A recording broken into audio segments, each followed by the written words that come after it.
Howdy, all of you delicious people. I'm here to review Dawn of the Dead 2004. If people were to have gone on and gotten the featurettes of this movie, you could also go on and find Andy having a whole bit of archive story, which is actually really cool for this movie. But anything, if you are to, of course, be interested in this film, but you have no way to say you can see this movie for absolutely free, then first I will go on and I will explain to you that if you are to have a mobile device, a Google Play Store, and the ability to find these apps, dare in fact go on and find apps called Zelifonic, Zelivonic, or Clede Plus, Klede Plus. You'll be able to watch Dawn of the Dead 2004 for absolutely free, and also you may already be interested in watching the original Dawn of the Dead movie also, which I had gone to watch myself. It is to be drastically different than the Zack Snyder remake. We go on and in the original had them just kind of bunkered down in a hideaway place of the mall, and then eventually kind of periodically make their way and take stuff from the mall, and then realize that at some point they're gonna go on and kind of take out the zombies and threats and stuff like that occur in the mall. But then by the end of the film, they realize that there's some like marauders outside the mall that they have to kind of deal with by the end of the film. And really by then, like, it's time really just kind of to give up the mall because yeah, there's too many threats at this point. It's zombies, it's marauders, it's all kind of things. So going into this remake, it all becomes these certain characters getting to the mall, having their stories, and then eventually more people getting to the mall and then them escaping out of it. Really, that in a nutshell is to be this whole film. There are very few zombie apocalypse like movies that are to kind of stick out to me, but this one does. I love the whole idea of a mall being where you go and have to defend it. Like, that's why I can really thoroughly enjoy like the Dead Rising video games. Even though, yeah, there are also kind of very low budgety movies, but still, like, they're not as good as the games, obviously, because the budget just isn't there. Dawn of the Dead is to be fairly similar to probably a number of projects that I'm sure anybody would go on and randomly find another thing that feels very similar to this. I'll bring up the movie Quarantine. I'll go and I'll say Train to Busan. I'll say there was an actual movie called Zombie Apocalypse that has Ving Rhames in it that is very much like, if I close my eyes, I can almost say that it's a sequel to this, or way too similar to it. To where we have characters that are kind of more on foot and they're kind of going their way around to eventually find actually like sporting equipment and stuff to put on to kind of protect themselves, and then eventually they get ammo. And yeah, it's a really interesting film that I did enjoy, so I would recommend that. Other than that, yeah, I think Army of the Dead, which also was to be directed by Zack Snyder, is an obvious thing to go to because that was actually done in a casino instead of a mall, and that movie was very much a lot of fun, even though you can kind of really see how that movie and Dawn of the Dead are very similar, but like also there's a lot of like massive visuals that go into Army and the Dead that try to really show some flair of Zack Snyder of how much he's gone on to really do some amazing visuals in the time that he's kind of done this for. So to kind of really just do something a lot different in a zombie apocalypse film. But anyways, so I think it's about that time to probably getting to more of the teeing up this film and go into a little bit more detail than I just did, because it kind of really quickly glazed over this entire film. So the beginning of this focuses on Anna. Anna is to be this doctor that I think had this like graveyard shift, and she's trying to get home and is to just do some last minute touch ups on some patients and then try to get out of here, out of the hospital. She goes on home to eventually be with her husband, doing this kind of boring date night of a thing.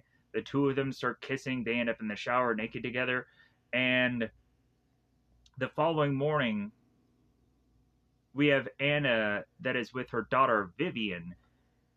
And one thing I just kind of missed about with the earlier part of this film where Anna goes on and is with Vivian and she's doing rollerblades. I completely missed the fact. I'm like, oh my god, that's her actual daughter. And then when we see her later, I'm like, oh, okay. Like, I didn't make the connection in my head before. Um, so so Vivian and Lewis wake up to a Vivian who is turned into a zombie somehow, and Anna eventually has to deal with both Vivian and then Lewis, and then makes her way into crashing into this tub where she's have to sneak her way out this window to try to get out of her own house so that way she can jump into her car to get away from her own home because her home is not safe. There are neighbors that are going on and thrusting a gun in the air or a gun in people's faces. And Anna's like, what the heck is going on? Because she's caught completely oblivious. She doesn't know that these are zombies or not.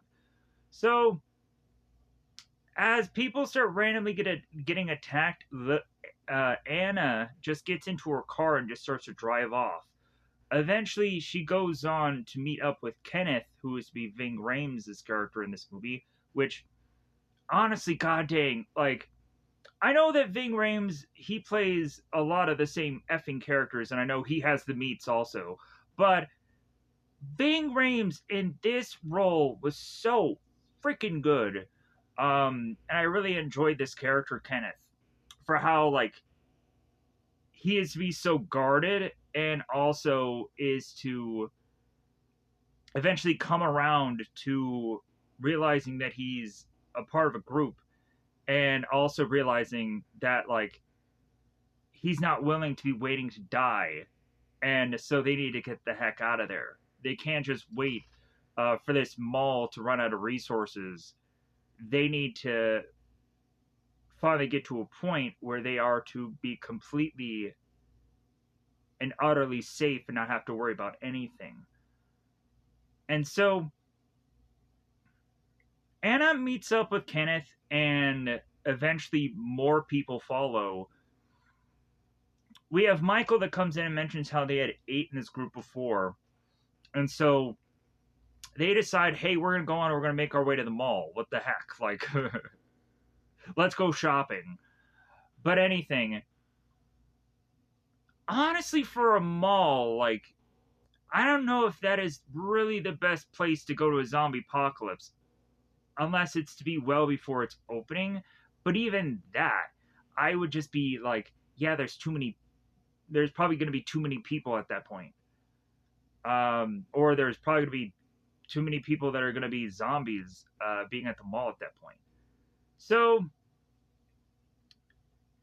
hence, when we eventually have like a swarming around this whole entire mall of zombies all over the place, I'm like, well, yeah, of course, that's what happens. So,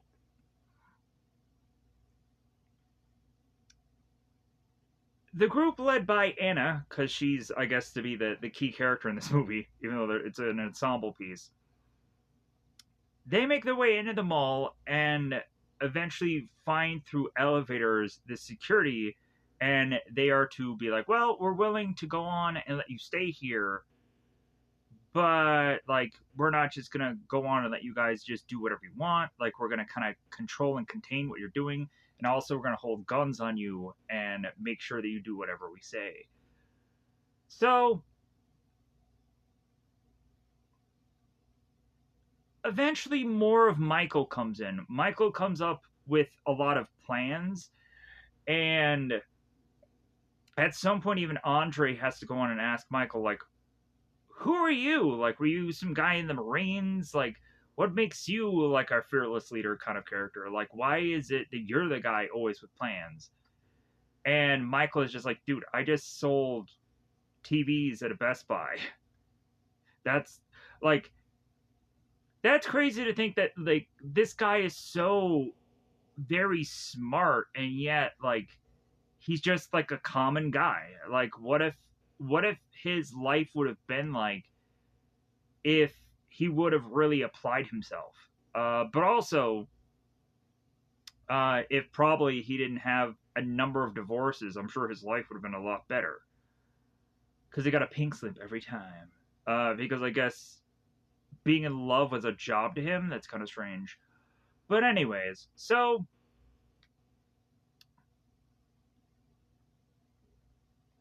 but back to Michael. So Michael makes all these suggestions about SOSs and all these things to kind of improve the mall. After they've gone on and kind of looked around it and started locking doors and stuff in the early stages of this movie. So they do the SOSs, and all of a sudden they come to find a man who is to be Annie's gun store across the road there, adjacent to the mall, and he keeps holding up signs consistently, like information or uh, like I'm Andy, I'm alone, and so on and so forth. And if Kenneth is to really not be a people person, all of a sudden, the more that Kenneth has been spending time with Andy through binoculars and whiteboards, that's when Kenneth gets more out of his shell and is to really be more part of the group than ever when he's just spending a lot of time with Andy. So that is what I ultimately like about this film also. Uh, so eventually, after a certain amount of time of people realizing that they need to stay into this mall, and then they go on to have certain issues like power going out or the generator needing to be refueled and all these other things. A lot of times there's just these montages, as well as also bringing in other people from these trucks that make their way from this church to then this mall. And we have Norma and Tucker and Glenn and woman who doesn't have a name, who dies, and I think Franken.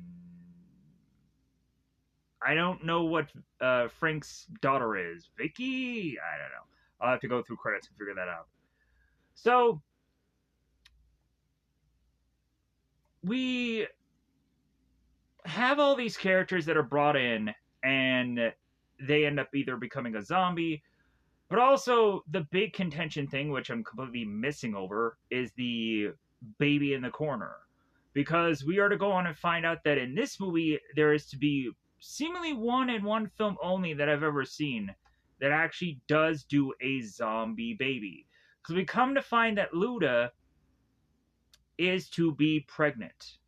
And then we come to find that she may have gotten a scratch or something from a zombie, not quite sure. But if anything, Luda is to be set aside in this toddler store, and Andre is consistently taking care of her to the point where Anna is going on and saying how she hasn't seen Luda in a while. and there's a whole reason for that. So, with that said, uh, eventually after the whole baby thing, and eventually further pushing on after a number of people have died, they decide to get the heck out of there. They souped up these cars, which or these buses, which don't really quite, to me, make a lot of sense that they can just soup up these things. For well, I guess if you have a mall, you probably have endless resources, but still, I'm just like, man, like I think also South Park at some point had made fun of this whole souping up this truck thing and made a joke about it. Like there's the whole thing of them going on and singing the song California to lure all the elderly people. Yeah, that's the episode that I remember from South Park. And they had the souped up trucks, so believe me, it happens. Uh, I think I also go and I do the whole souped up truck thing or bus thing. I reference that in so many other probably zombie films. Like I think there was like Land of the Dead, which has John Leguizamo in it. I'm not quite sure of that title, so you guys can correct me in the comments below. Land of the Dead that has had this like huge, massive truck of a thing uh, that they need to kind of get to because they're like, well, yeah, if we're gonna survive the zombie apocalypse, it's gonna take us to get to this truck to kind of take it over to steal it back and that's how we're gonna survive the zombie apocalypse is getting to this truck because somebody stole it, so we have to steal it back. Da, da, da, da, da. It's that kind of film from memory. Also, it's quite interesting to see that I think that this movie was screenplayed by James Gunn. I don't know if it's actually the James Gunn, but Gunn with two N's. I'm drawing some conclusions here. More than likely, James did work on this movie. But that is quite fascinating to see that both Zack Snyder and James Gunn were possibly working on this film together. Uh, that's really cool. Anyways, I'm sure people could go and look that up in the IMDb's and what have you, and correct me and what have you. But anyways, so or confirm or deny. But anyways, so they drive off with these trucks, and so zombies start swarming around. I keep saying trucks, but they're really buses. My apologies. They're very short buses anyway, so that's why I keep calling them trucks. So the zombies start swarming around these trucks. God dang it, buses. And I'm probably gonna mess that up by the tail end of the film, anyways. So they get really creative with like propane tanks. Propane. Like I'm watching King of the Hill, Bobby. Anyways, so all this leads to them needing to think that they're going to go on and take these buses and make their way to this boat to try and sail off. We'd go on and see this, I think, only one more time, which is in a movie called Maximum Overdrive that has Emilio Estevez in it, which has all those trucks that are like swarming around. It's actually trucks this time. It's like semi trucks swarming around the restaurant slash gas station to force these people to go on and have these trucks give them gas and then eventually we have the whole like we made you arguing about that. But anyways, so if you've never seen Maximum Overdrive, it's a Stephen King movie, but also it's actually pretty entertaining. So if you've never seen that movie, I would recommend it. But anyways, now getting on to the finale of my point here, the conclusion of this all. For those of you that have never gone on to see Dawn of the Dead, or maybe it's been a while, some of you may not remember in the end credit scene, there's also like an end credit scene kind of thing going on in there.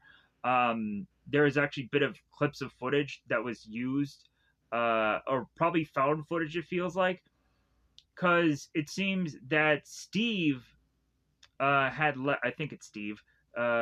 Steve had left his camcorder there, and so they kept it, and so they kept taking footage via POV of kind of what was going on the boat by the end of the movie, so you get to see that, and it is quite interesting to see like the way that all breaks down.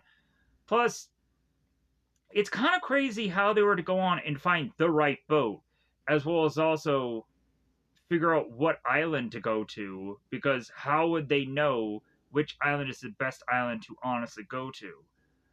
But anyways, uh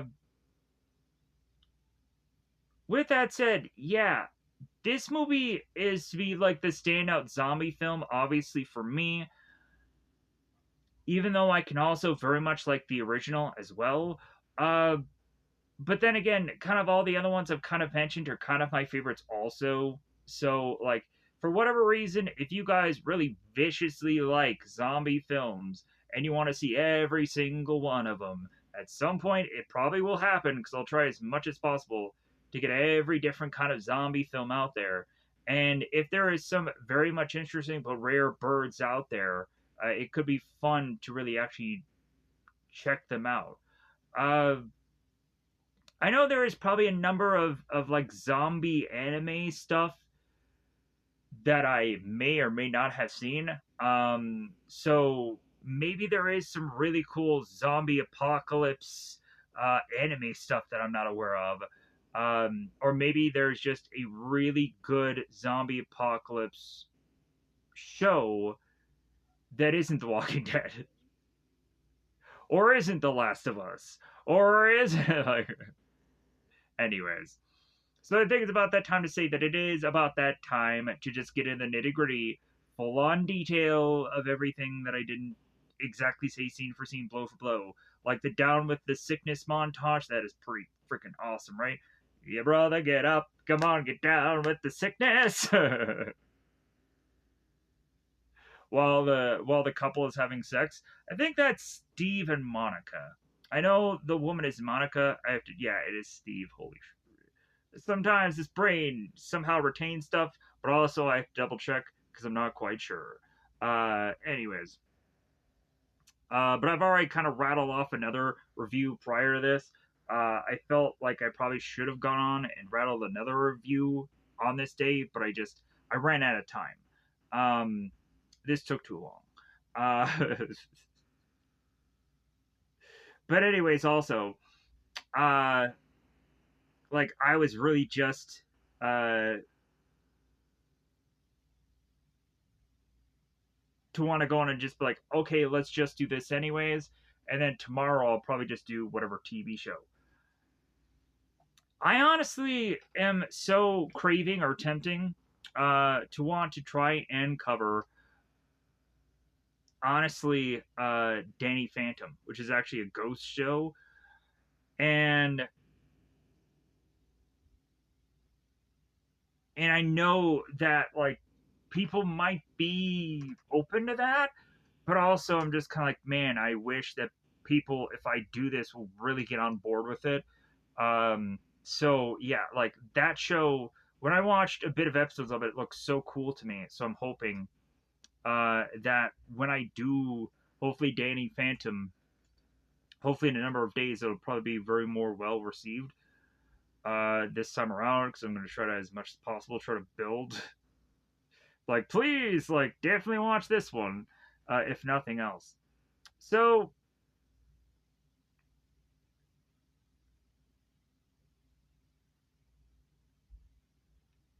all right. So, let's get into the beginning of this. Let's get into spoilers, everybody. So, we have Anna that is going on and kind of handing over her papers so she can try to leave, and explaining to this doctor that will some point have this long, stretched out name that I couldn't find somewhere in the actual beginning of this movie. That's kind of what took me so long to start this. And it's not there. It really isn't. But anyways, so that kind of ticks me off because I knew I was specifically trying to keep that clip in there. But anyways, so we start this piece with this doctor asking about this patient to try to figure out where he is. So Anna leaves to find out exactly where this patient is.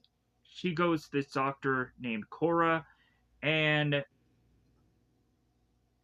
gives this uh give this file of him, and so it's like, oh, this is Ed Solomon. All right, well, come to find out, Ed Solomon had gone on to go from one place to the other because of some bite. And Anna's like, because of a bite? Like, that's weird. So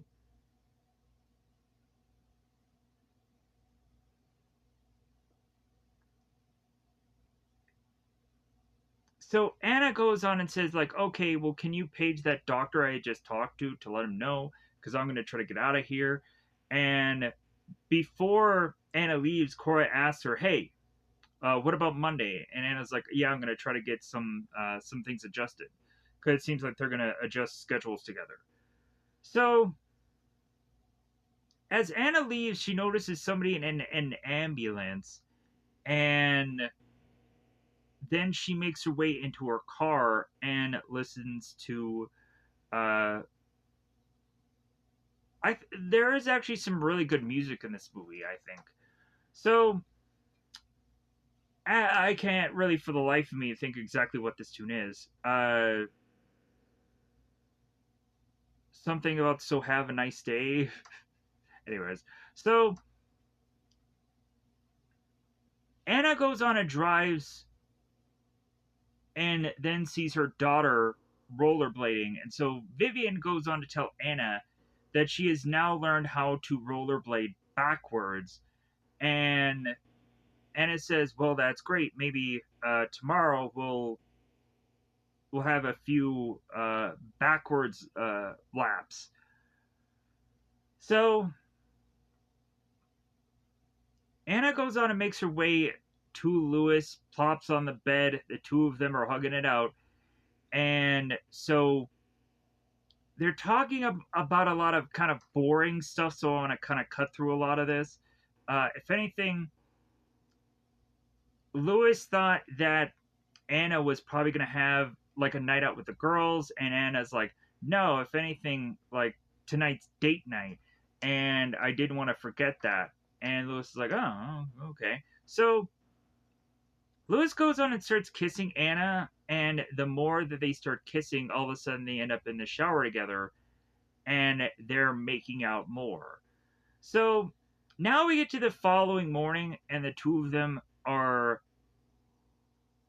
to kind of be waking up. It's about like 6:30, somewhere in there, 37, 38, something like that. Maybe it's 36. I don't know. Anyways, the forecast is to say it's shiny outside. Yeah, way too much in detail. I apologize. So immediately when I see Vivian's face, I have weird flashbacks to the movie I had just seen called The Ice Cream Man with Eli Roth in it, but him directing it. And also like a kid that's evil, like immediately just flashes back to that. But anyways, so Vivian is in the shadows and then she reveals herself and her face is all mangled up. Like she had bitten off her own upper lip, basically. So, as Anna and Lewis, are just kind of getting up, and they're kind of a little bit jarry. They go and they see Vivian, and Lewis Lewis rushes to Vivian to see what's the matter, to look at her face, and then all of a sudden, that is when Vivian lunges in on Louis, just giving him a big old vicious nibble on the neck, to where Anna is now thrusting away Vivian and chucking her away, closing the door on her, and now going on and pulling. Or wait, actually, Lewis is thrusting himself onto the bed and he's trying to just hold on to the bleeding, and Anna is like, hey, let me look at this, and she's looking at it, she's like, well, yeah, I can't clamp it down, like there's no way for me to go on and stop the bleeding, so if anything, uh Lewis, go on and just kind of put this sheet over your neck.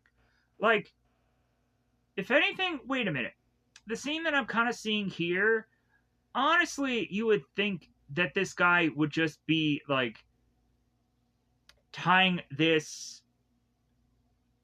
blanket just around his neck to just tighten the hold and then go on and put the pressure there. But also you would think that maybe he would have like lodged like other like sheets or something, like really put the pressure on there. Like just one sheet just won't do. It'll bleed right through easily. But so, and of course that's what happens. Lewis bleeds to death while Anna is trying to call to 911, and all the lines are down. It's busy. Because, of course, it's a zombie apocalypse. So, Anna gets very upset, and then when she goes on and turns to her husband, that just gets up and it looks like he's fine, all of a sudden we see that his eyes are different, and now he too is a zombie. Anna doesn't exactly know that Lewis is a zombie until he lunges at her and he turns feral. So Anna then rushes to the bathroom and falls into the toilet, or falls into the toilet, the tub, I mean. So, because she ends up kind of getting flung back.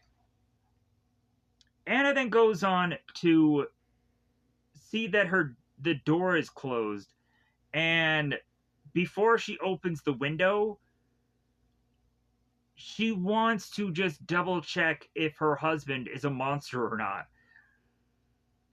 Anna goes back to the door, calls out for her husband, and her husband bursts through the door, like kind of recreating the freaking Shining with "Here's Johnny." Like, yeah, he bashes through the door, and now she has no course of action but to open this window, try to squeeze through it, and at some point, Louise is grabbing onto her leg. She kicks him back, and so Anna squeezes through the window, makes it out without a bite mark or scratch or anything. So Anna has nothing more to do but to get to her car, and is all of a sudden seeing her neighbor in a robe with gun drawn, and like it looks like this guy has already been through some shit. Maybe he's gone on to turn his gun on his whole family. We never know. If anything, this interaction is just so brief. So Anna turns to her neighbor and asks him, "Hey, neighbor, what the heck is going on? Can you tell me what's going on?" And the guy doesn't know. He's just going on and telling her to get back, consistently get back. So the more that Anna is trying to talk to this guy and just try to figure this all of a sudden the neighbor ends up getting smashed with this ambulance. Of just a wild, just pa. So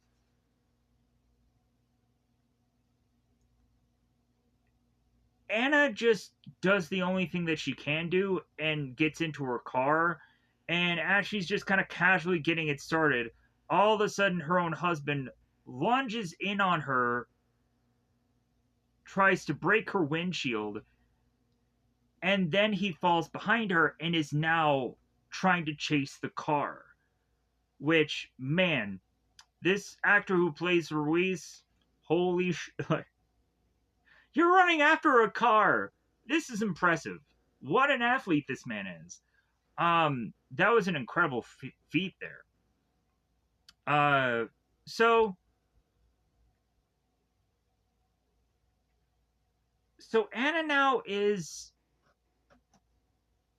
just driving, and at one random point, there's this neighbor that is desperately pleading for help. But Anna just keeps on driving. She drives to eventually find that people drive right into a gas station and it explodes. that a helicopter is flying by her, that at some point she's to go on to be stopped by a bus that has a naked woman just walking around. They even have it on the credits where they actually have the woman who is just to be called Naked Woman. So wow, I hope that she got paid really well, and hopefully she wasn't nude for very long. Anna goes on and notices that in the back of the bus that she's in front of, that people are getting chewed up. That there's a woman that is being attacked by two sides, by two different zombies. And then Anna has, I think, either this ambulance driver or somebody just try and open her car, steal her car from her, which then forces her into smash her car because her car hits this side, goes and smashes into this tree, and now we cut to just the TV. There's a number of people that are going on and asking some government official, like, what is it that they can get answers of like, well, hey, is this thing turning airborne? Like, how exactly is this? Like, what information can you give us right now? And the guy just turns to everybody and consistently says, we don't know. I don't know the answer to that. That's all he says. So the press conference is kind of a waste, whatever this thing is. But also, we see at like the Capitol that there's to be a zombie attack that happens. We also see, I think, possibly at some other like news reporters going on and covering some news coverage, and all of a sudden zombies start swarming in. Those are like little clips here. So now back to Anna and her story. Anna is now face deep into her steering wheel, and Kenneth is now there. And so as Anna gets out of her car, Kenneth says, say something. Say anything. Give me something that tells me you're a human being. Anna goes on and says, help? Or she says, please. So Kenneth is like, okay, sounds like a human.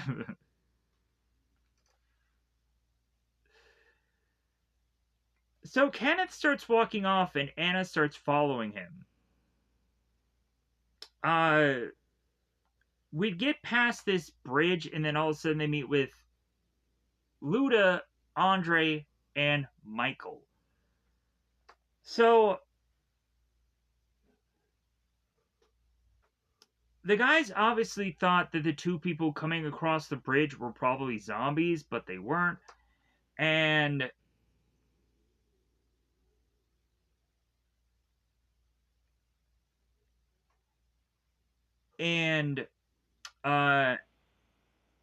at some point Kenneth is talking to these people about Fort Pastor, but there's not really any answer. Later on, Kenneth will talk to Steve and Norma, and they'll tell him about Fort Pastor, how it's basically like a wasteland. Hey, don't even try to go back there because there's too many zombies. It's pointless. And once Kenneth finds that information, he's sunk, clearly because he used to go on and to have thought that that was salvation for him, as well as also going on and trying to meet his brothers to be his goal. So Michael goes on to explain to both Kenneth and Anna that there were 8 of them before. Now there's only this many. So Michael explains to Anna and Kenneth how they're making their way to the mall, and so they follow along with him. They climb this fence, and then the next thing we see is the Crossroads Mall. So our group here makes it to the back entrance of a mall where there's to be this like loading dock. A lot of people won't understand what I mean by that, but if anything, there is a part here where you can have a truck go inside of and they get deliveries there. So it's like the delivery section of the mall. It's like the back corner of it. Again, people won't know what I'm saying, but like that's the problem of me being in retail for too long. I kind of know exactly where these locations are because it's so familiar to me. Even though I've never been in a mall exactly like this, but I know the location that they're at.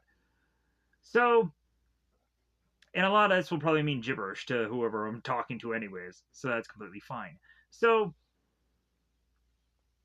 they try to figure out how to get into this door that obviously is locked up. So at some point, we notice an amputated zombie making their way there with only one arm. And so they realize that they have to act fast. So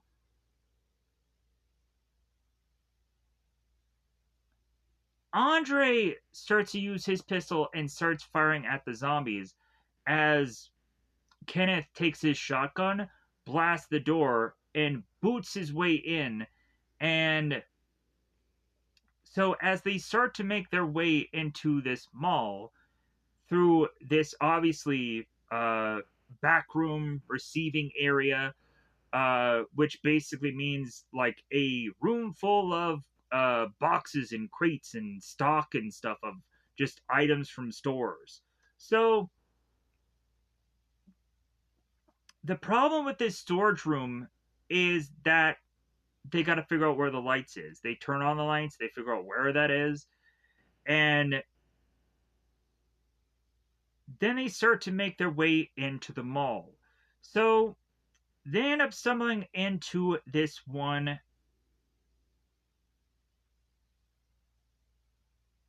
kind of home decor kind of store, and we have Michael looking around, and it seems that it's hard for him to go on and open up this door. So he's like, I had this crowbar. Well, like, there's this massive toilet here. I'll use the toilet, fling it against this big window, crash through the window, so that way we can get out of the store and keep going through the mall.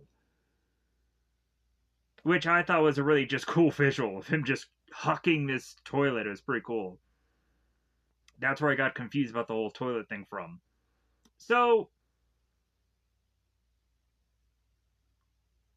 the group starts to make their way in almost what looks like the food court, but there's like a diner nearby. So the further along they start to go into the mall, they make their way to this fountain, which for I think the Dawn of the Dead movie, I think to me that this is like the most iconic visual of this entire film, weirdly, is just this fountain area. It's just so like when I think about Dawn of the Dead, the remake, immediately I think about this whole like fountain thing that's kind of going on here. And I remember the scene where the zombies attack them by this fountain, and that's what's gonna happen next. So Anna dips her hands and washes them as we start to realize that Michael wants to split people up so they can look around to see if there's any zombies so they can start cleaning the mall because they want to stay here, but also they don't want to die anytime soon. So they start looking around. So Michael wants Kenneth to go with them, and Kenneth is like, "No, I'm going to sit my ass right here." And so Michael's like, "Oh, okay, well, like, thanks for not going on and volunteering or anything." So Michael and Andre are like, "Okay, we'll start looking around. Andre will have his gun, and of course, Michael will have this crowbar, which eventually he'll go on and he'll get this. Uh, what is it? The stick game, the uh, the crochet, whatever the God, what is the not crochet? Crochet is the sewing thing. Um, the one sport where you have to have that like hammer like thing and you smack the balls. I remember this before, but it can't for the life of me. Like I can't think of what it is now. Mallet? Like I'm trying to think of what exactly it's called. It'll probably pop into my mind when I'm not thinking about it. Anyways, so here's where Michael goes into the Reflex Sports Store as Andre makes his way down a part of the mall that is to be this security or admissions place, and then he makes his way to these doors to kind of check if they're locked or not, and they are. And then he gets scared by the zombie that smacks against the door, and he's like, "Ha ha ha! Shatterproof! You aren't gonna get through this." So Michael is in the sports store and realizes that there's a mop on the ground, and so Michael starts to hear some noises, and this is where he obtains the mallet or uh, the the giant massive hammer thing that has the balls and the smacking in it. I'm hoping someone will correct me in the comments below. Oh man, I almost had it for a moment there. Like I want to say uh, it's not cricket because that's not the well. It's almost like cricket because they have the cricket. Uh, yeah, I've lost it. Um, anyways, maybe I even said it right before. Crochet. If anything, I keep thinking the sewing needles. Um, anyways, pushing on. So Michael gets this mallet and decides he's going to go into this maintenance room and he'll find that there's a janitor or mechanic or something that is going on and nibbling away at this man, and he will go on and attack Michael, and he'll go on and he'll have broken this mallet, and eventually it'll go into this like kind of a wooden spike like thing. Michael will go on and ram this wooden spike into the maintenance man's head and kill him. So while that's going on, Luda, Anna, and Kenneth are to go on and just kind of like, okay, like we heard a sound of somebody getting attacked by zombies. All right, we should probably go on and just kind of be like, we should be standing tall here to see what's coming down the way. While that's going on, all of a sudden we have a zombie that appears behind Luda and starts grabbing on her arm. We're not really sure if like this zombie is really scratching her. It just seems like he's grabbing on her arm, and it's kind of like the jostle of that. So Kenneth goes on and takes the zombie because he's strong and grabs the zombie away from Luda, and the two of them topple over into this fountain, and Kenneth goes on and cuts open his arm, which he'll need stitches later.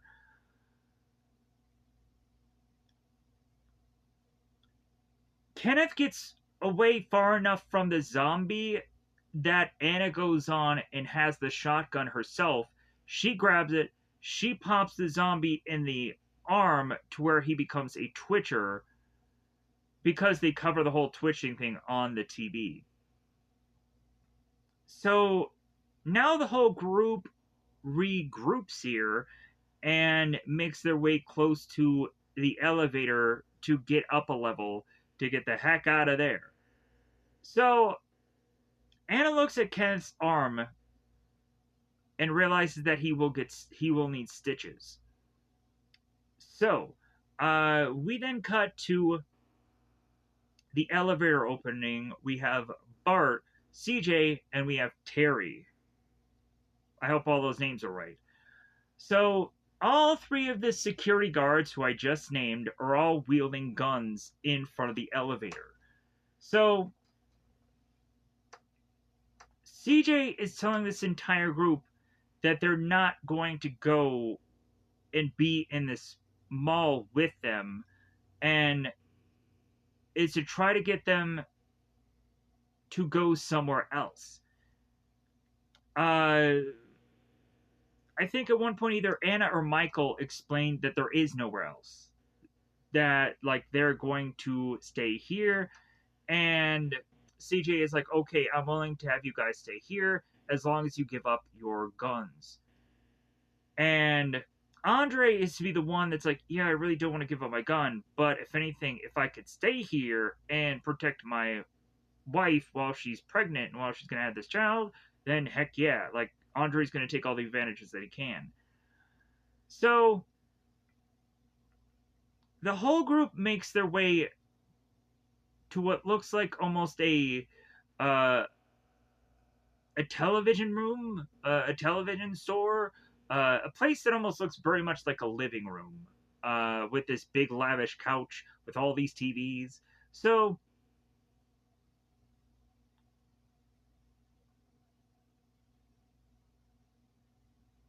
the security guards were almost going to leave this group into this store, and the guy's like, you seriously aren't going to go on and just leave us here, right? And they said, well, yeah, like if anything, this is as good a place as any. But they'll go on and they'll give them another store that actually has bedding and stuff like that for them to sleep on. Luda will go on and ask about a bathroom because it doesn't really seem like they have one in the store. So CJ has to go on and have Andre and Luda because Andre won't leave his wife alone. She's a pregnant woman. So like they're gonna go to the bathroom.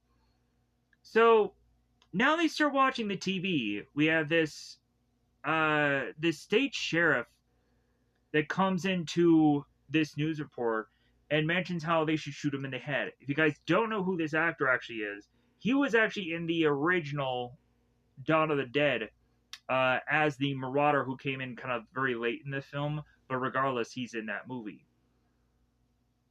I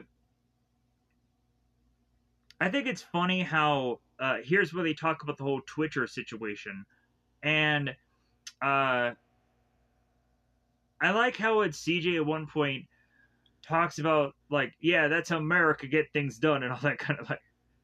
It's very like, yeah, macho and all that kind of stuff. So,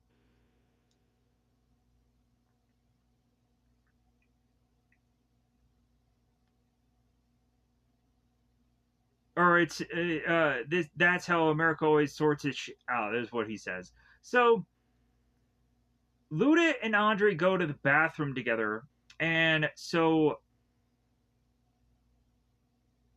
Andre here is now looking at Luda's arm, and she talks about the zombie. So Andre says like, well, yeah, it's lucky you weren't bitten. You were just scraped. So now we have a general on the TV as Anna is going with Bart to get some first aid because she talks to CJ about the whole, hey, yeah, Kenneth's arm is going to need to get sewn up.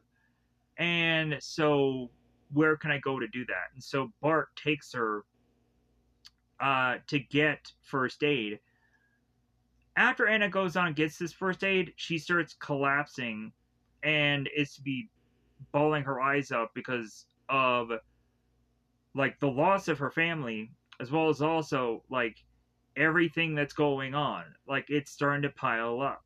There's too much for her to process, as well as also it's like, man, I just went from doing this graveyard shift. I did all like all this craziness, uh, and now I'm forced in this situation that I'm just having to just survive it. Like, whole yeah, like I'm sure she just breaks down completely.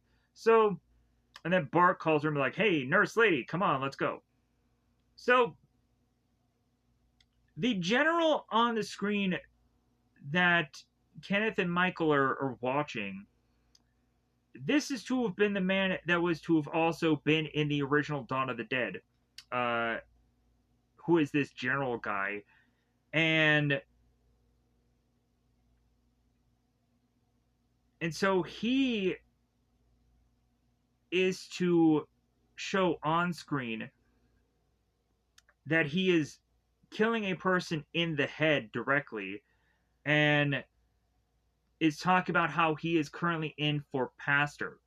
Here's where Kenneth immediately turns to everybody and starts talking to poor Pastor. Says, "Yeah, like that's where my brother is, and I think that's where I want to go if I want to go anywhere." So, because this general is saying how safe Fort Pastor is right now, but eventually his information will be a very little bit outdated at some point. It'll have an expiration date for Fort Pastor to be safe. So,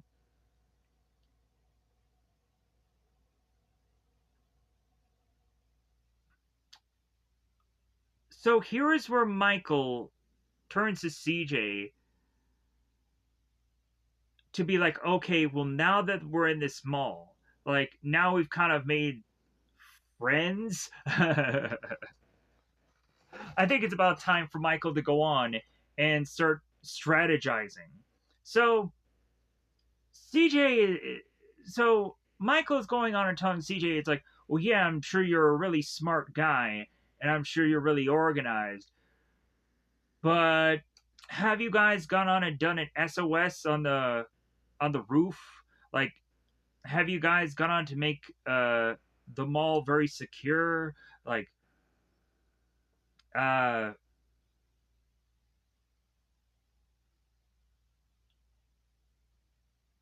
like if anything, there's probably also with the whole rooftop situation with the SOS, like there's always helicopters in the air. Uh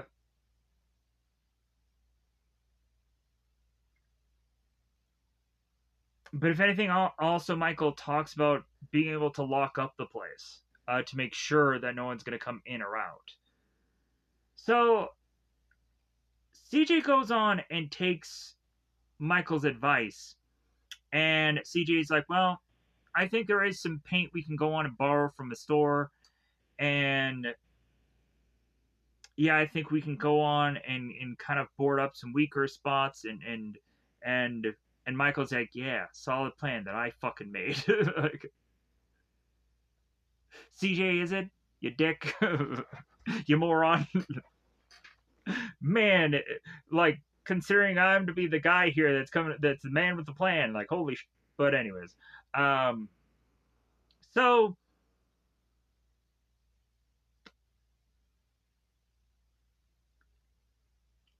CJ comes in, and since now they have a plan, CJ is to be the one that's putting people to work. So, like, again, like, Michael may have had the plan, but CJ is there to execute everything, which is honestly really cool about this character.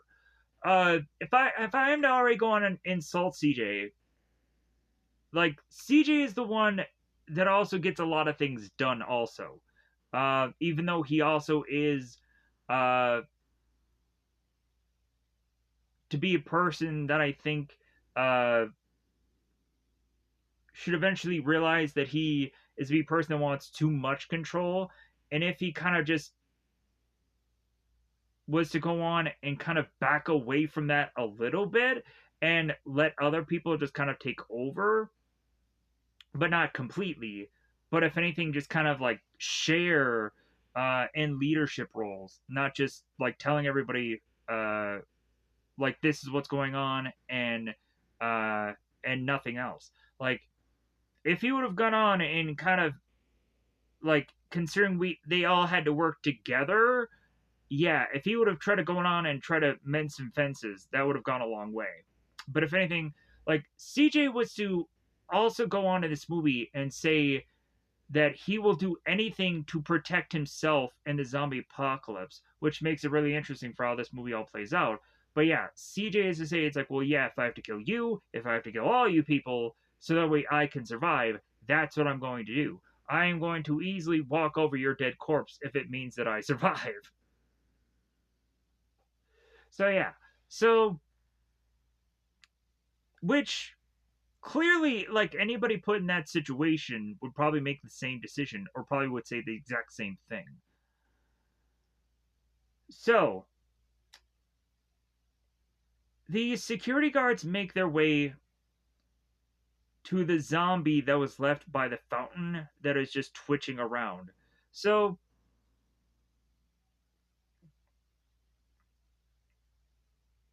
CJ whips out his pistol, pops the uh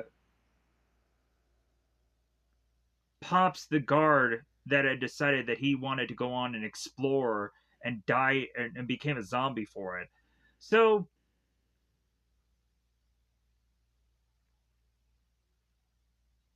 the security guards also go to the sports store and they pop the zombie that was in the janitor maintenance room. And then shortly thereafter that, they go on the rooftop to make the big SOS. And on the parts of the building, they end up having signs of alive is inside, help, and any number of other things. So the security guards are taking the zombies and they're hucking them over the side of uh, the mall, which is actually a brilliant strategy. I'd go on to also see that in the movie Zombieland. If you really want a very much really strategic zombie movie, none better than Zombieland. Like, I wish I probably could have said maybe Zombieland earlier, but like, Zombieland is kind of all over the place. Like, yeah, like it takes place in like grocery stores. It's more of a road trip film. Um, but yeah, it also kind of ends in this huge amusement park. So yeah, like Zombieland kind of goes all over the place. So that's why I probably wasn't in a rush to compare it to this movie. But the little things, I guess, is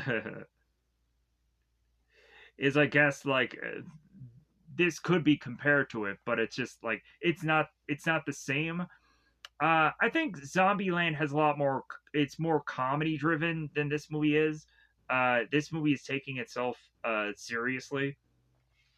Uh, where in Zombieland they go and they find Bill Murray and they have a bit of fun with him, um, and then they accidentally shoot him. So, as well as also talking about Ghostbusters, which is funny. So now we hear a shot off in the distance, and we're like, where is that coming from? So all of a sudden they get out the binoculars to see that Andy's gun shop has a person on the roof. And so everybody's like, okay, like where did that shot come from? Like what's going on? And so CJ goes on and says, hey, like I spot a guy that's on his roof and it looks like he has a sniper rifle and his name is Andy and he's alone. And eventually he'll get hungry. But anyways, uh Andy, the guy we see here. Also, if I haven't mentioned already, but I thought I had, like Andy does have its own in the DVD special, so for whatever reason, buy that thing, so that we can get some extras of this film. But you can get like a whole side story going on of Andy, uh, and it like they give a whole backstory to this character because the movie does nothing with it. In the DVD extra, you get a whole extra thing of Andy's whole thing leading up to the time that he died, which is actually really cool, and I like that. I wish you could honestly, when like, I wish there was like when you would go on, you would click into a movie on an app somewhere. You can also get like the special features, but you can't. But that kind of sucks.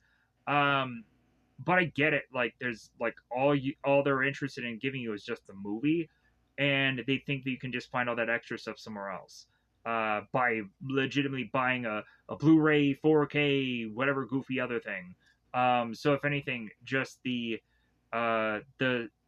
streaming avenue of that existing is to just go on and entice you to buy it through physical, or eventually that at some point is not gonna last anymore. Maybe it's gonna be on digital. So there's that for you. So CJ explains that this is Andy and he's alone. So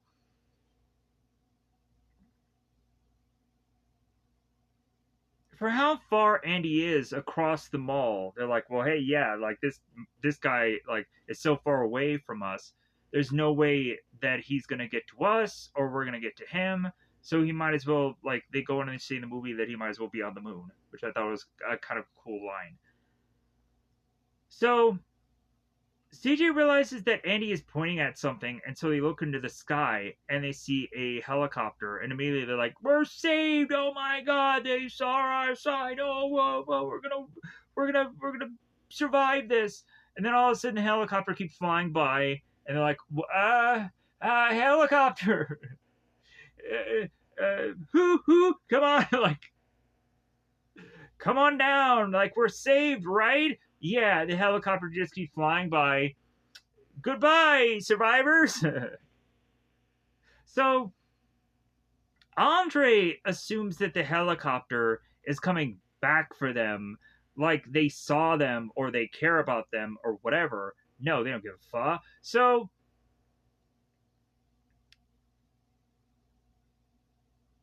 because immediately when the helicopter passes, and so CJ takes everybody to uh the bedding store. Andre immediately goes on. It's like, well, yeah, like I'm gonna stay at this mall because I know a helicopter is gonna come back for me, and also I'm gonna stay at this mall because I know I can protect my wife who's pregnant right now. So that's all I care about. Um, I think out of Andre or out of everybody, Andre is trying to be the most safe up into a certain point. So that is quite interesting. Of like always in a zombie apocalypse film, it's always interesting to see what kind of archetype certain people are. Like Michael is to be the think tank guy, the strategist, and Andre is to be the guy that's trying to play it safe, and all he cares about is bringing a baby into the world, regardless of what womb it comes out of. But yeah, so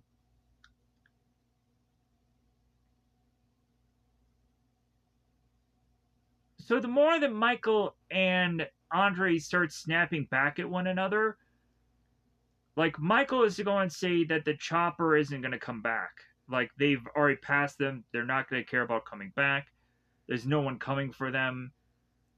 They need to either figure out how to survive here or how to figure out how to get going. And so Andre goes on and asks Michael, "Who the heck are you to tell us anything about anything?" And Michael goes on and because like uh Andre has assumed that this guy is some Marine or has some military experience.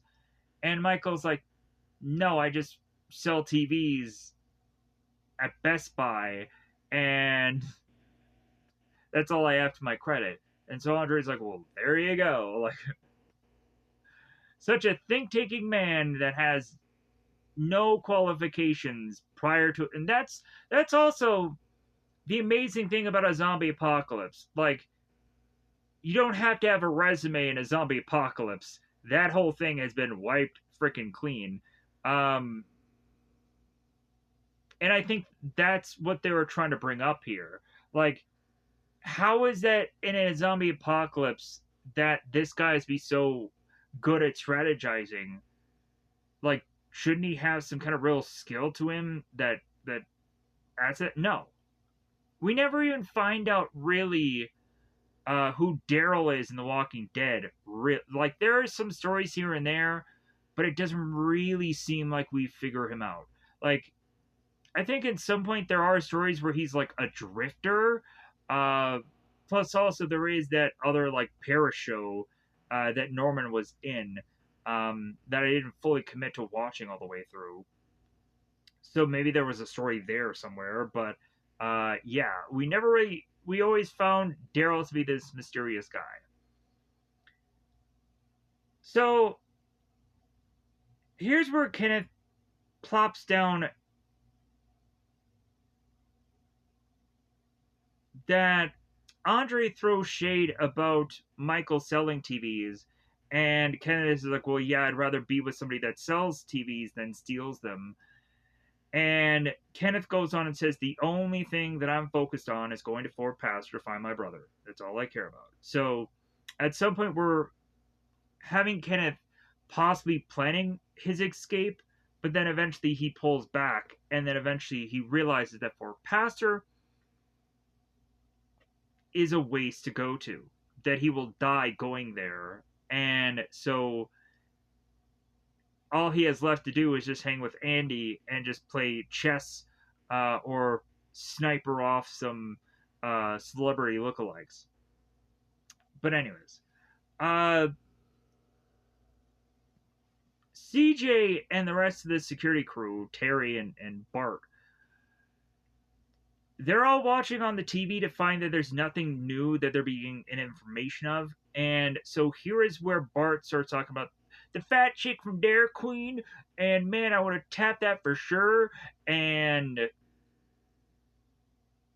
Terry goes on to explain to Bart in this whole new world that everybody is dead. Like his mother, his father, the fat chick from Dairy Queen, all dead.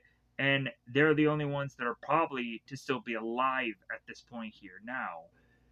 And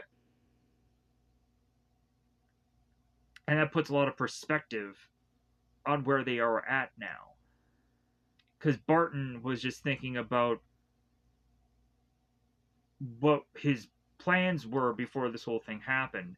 That it's like, well, yeah, that shit is now wiped clean because we've hit the reset button on our lives, and now we have to figure out what is more important than going on and trying to nail a fat chicken Dairy Queen.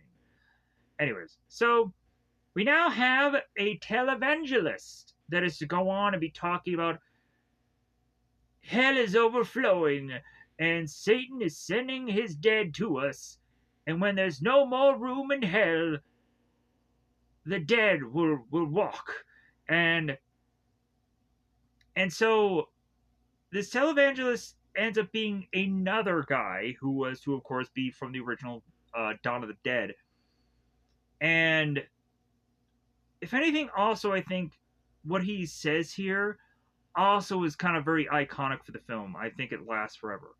Um, and also, like, while CJ is just kind of watching on his TV, he's kind of getting more and more uncomfortable. Also, it's kind of quite interesting how certain people start to talk about religion in this film. Like, there's a whole point where Andre turns to Kenneth in the bathroom and starts talking about, man, I've done a lot of bad things in my life. And, hey, Kenneth, you know a lot more about religion than I do.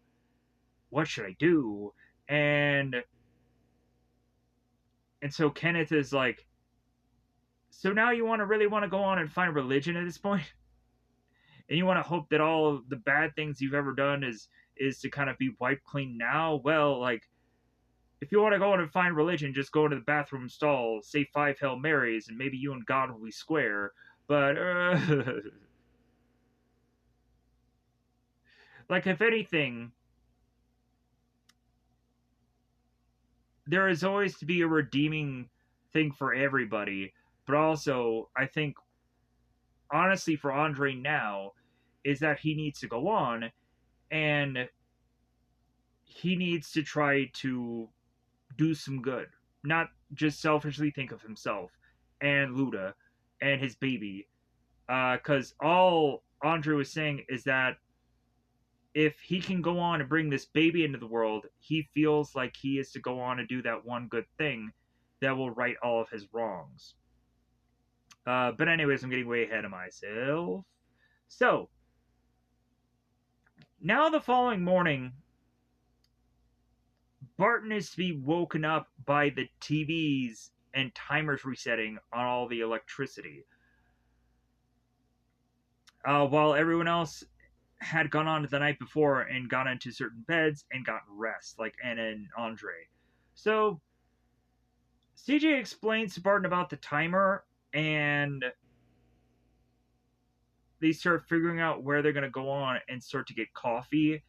And Perry goes on and starts talking about this drink that Bart makes fun of him for. And so they're trying to figure out the news. They're trying to figure out how to get the news. So Perry makes his way outside to find that Anna is to realize that there's no bathroom in her store. That if anything, the bath or the bath, the I'm getting the bathtub and toilet confused again. I apologize. There's sometimes where I get like gray and brown confused. It always happens. So there's sometimes where I just get names wrong. I apologize. But anyways, so Anna explains to Terry how the toilet in her store is actually fake. So she's hoping that Terry will actually let her go to use the bathroom, and he allows her to. So here's where Andre and Kenneth had their bathroom scene, which I've already talked about. So I'm going to cut through all of that. So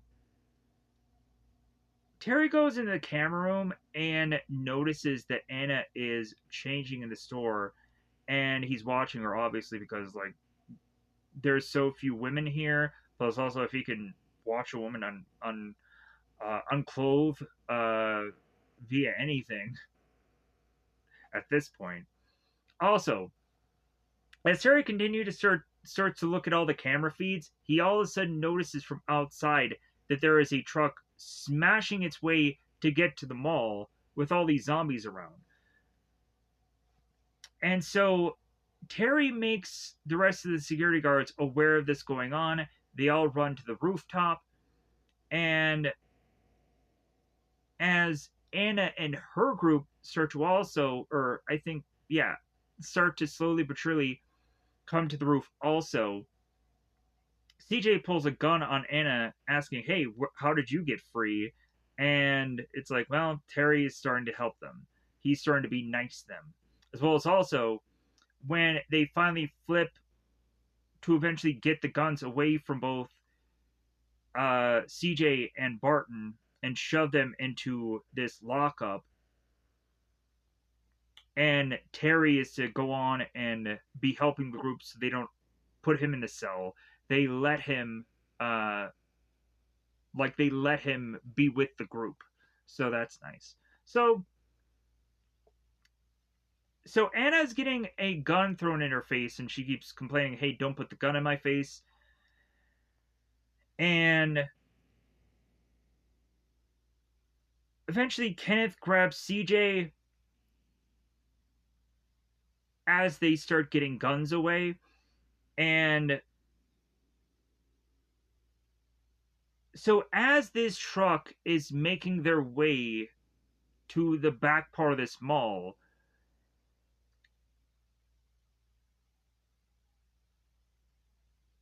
the group wants to go on and wants to help these people out. And Andre immediately turns to Michael. It's like, "You better have a plan." And Michael's like, "Why should I have a plan?" Like Anna was the one that was wanting to do this whole thing. So the truck is to make its way to the back of this mall, and Lada, Luda, and Anna are having a sign that says "Enter here." So they take the truck, they spin it around, and they back up. Michael and Andre are hearing the backup signs. They're like, "Why are they backing up? That makes no sense." Obviously, you don't realize that there is a opening for them to open up the truck so people can get into the mall. they should realize that, but they don't. So Michael and Andre realize that they should start to go out there and see if they can start helping people or see what the confusion is. So they start going outside as honestly, I think, reluctant that Andre is, that he wanted to stay in the mall. And Michael's like, hey, if I'm going, you're going with me. And Andre's like, okay.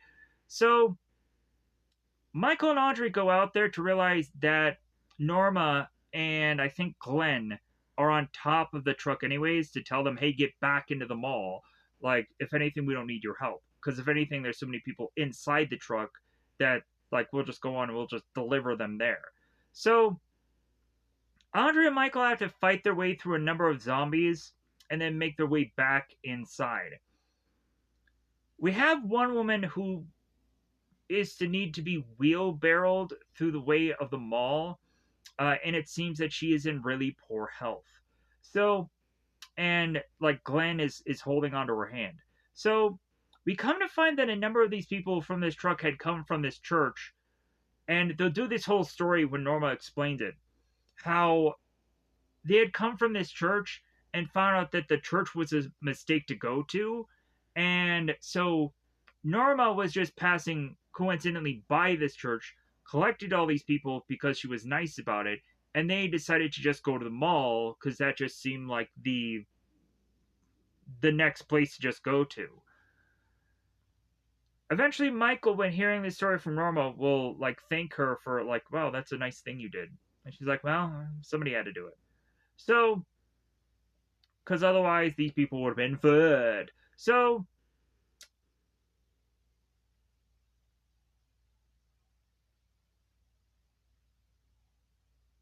I also like how Stevie goes on and calls Michael Davy Crockett. It's kind of funny. Anyways, uh, so Michael's going on to explain to everybody how they'll have enough to eat and drink for everyone that is here, and they're trying to figure out the whole TV situation because it's been out for a while, and they're trying to get the TV to see any updated bits of news. And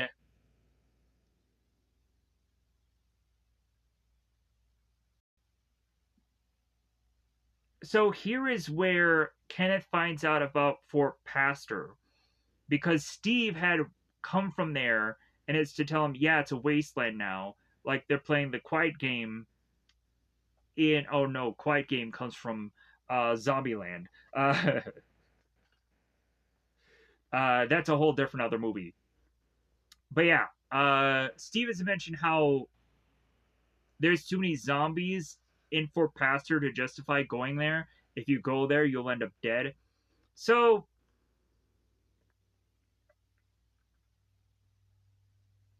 Kenneth is to almost ignore that and is even to talk to Norma about using her truck.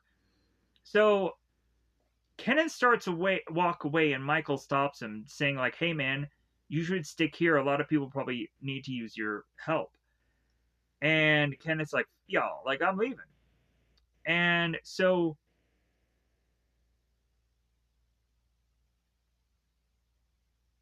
and Steve makes a joke about how this whole zombie apocalypse hasn't really brought them together. It's kind of tearing them apart. So Kenneth goes up to the roof and all he sees is a sign that says info question mark. Kenneth goes on to say Fort Pastor's gone, no help coming, and then Kenneth goes on and looks at Andy and sees a sign that says, "What's the bad news?" And Kenneth starts to chuckle. It's like, "Yeah, what is the bad news at this point?" So Terry meets up with Nicole. I think Nicole. I had to look that up. Um, because yeah, Nicole. Thank God.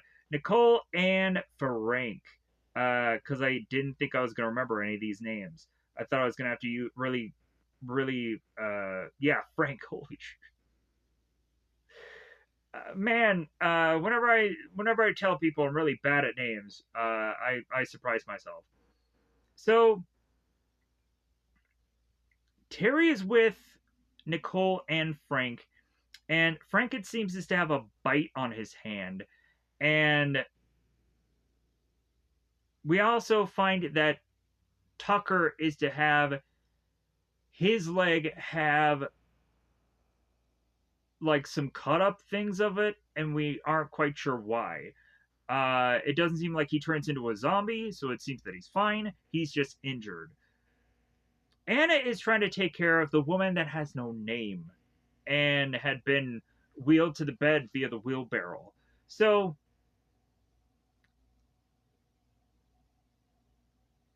as Anna turns to much more so focus on other people, I think she focuses on Frank. And then Frank is like, no, I'm fine. Just go on and actually look at Tucker. Like, his injury is worse.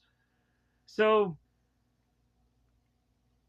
Terry is watching the woman on the bed and realizes that all of a sudden she stops breathing.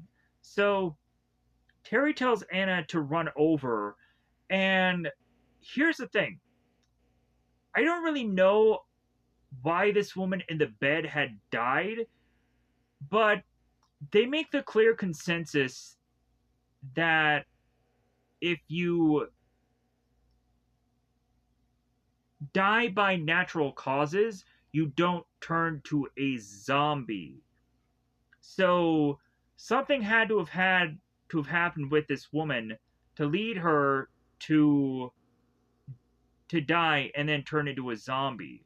So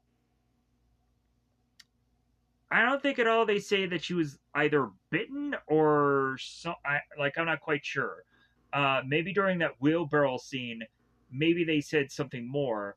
But Glenn was just kind of like, you know what? I kind of need a minute to reset for a moment. So after the woman goes on and dies on the bed, she all of a sudden gets back up after they put a cloth over her. She starts lunging after Terry, who scaredy cattingly runs out of the way. Anna goes on, gets a fire poker, stabs a unnamed woman in the eyeball. She goes ploppingly down, and they kill her. So Anna goes on to explain to her specific group about Frank, who is to possibly have a bite. Anna's to be well known of having a daughter that had bitten Lewis, and he turned. So now we have to go on and realize that Frank has a bite. How long does he have? So once Michael is to be told by Anna that one person already has a bite, Michael is like, well, let's whip out our gun and let's shoot him. Like, obviously, we need to shoot him. So, some people are arguing with Michael, but Michael walks away with his gun to make his way to Frank. So, Anna runs in front of Michael, explaining to Frank that Michael is here to shoot him. And Frank is like, what? Anna explains that Frank is infected and it'll run its course and turn him into a zombie. So,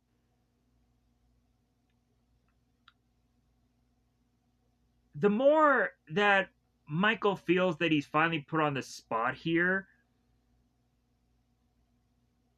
he, I think, will eventually realize that he had kind of rushed to decisions, as well as also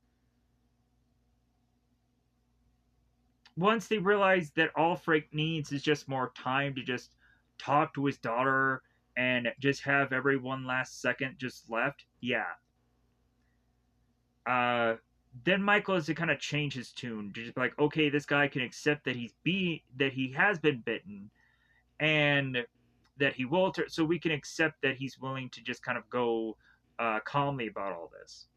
So, so Nicole is very upset by the possibility of losing her father, and Frank explains to the group that he's all that she has left.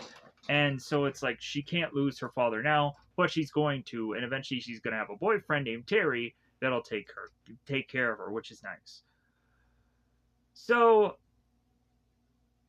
Anna turns to Michael. It's like, well, hey, yeah, like you're gonna go on and you're gonna shoot Frank, are you, Michael? You're gonna go on and you're gonna shoot Tucker too? And Tucker's like, wait a minute, I wasn't bitten. Like, don't shoot me. so So Michael realizes that he rushes to a decision and he regrets it now. So now we cut to Andre. Andre has made his way into the toddler store and is looking at his wife, or his woman. I don't know if they were married or not, but anyways, Luda is going on and picking out baby clothes, and Andre starts to wipe a tear from his eye. So Andre asks Luda about uh, the scratch mark on her arm. Luda explains how it hurts now, and Luda also says that she can't have a baby here. And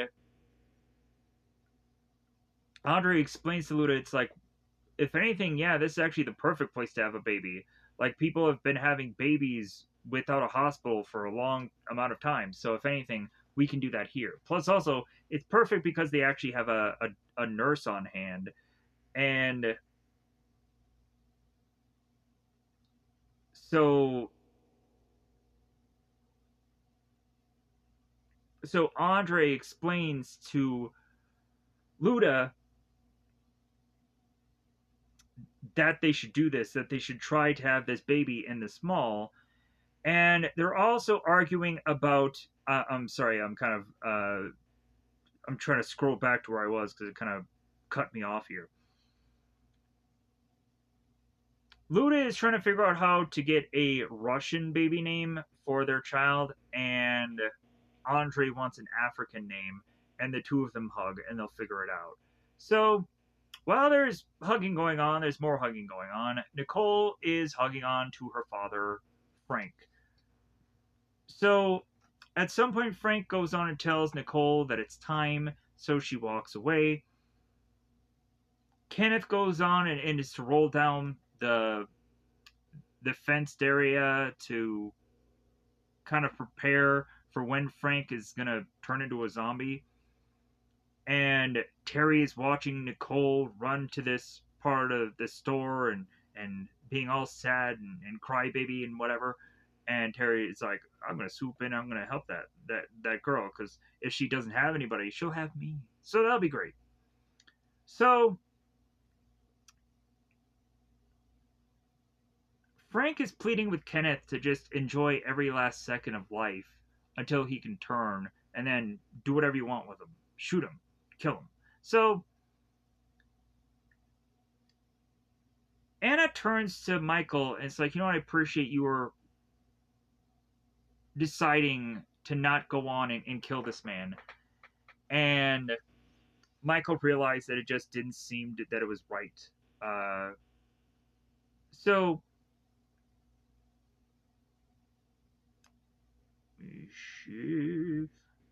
so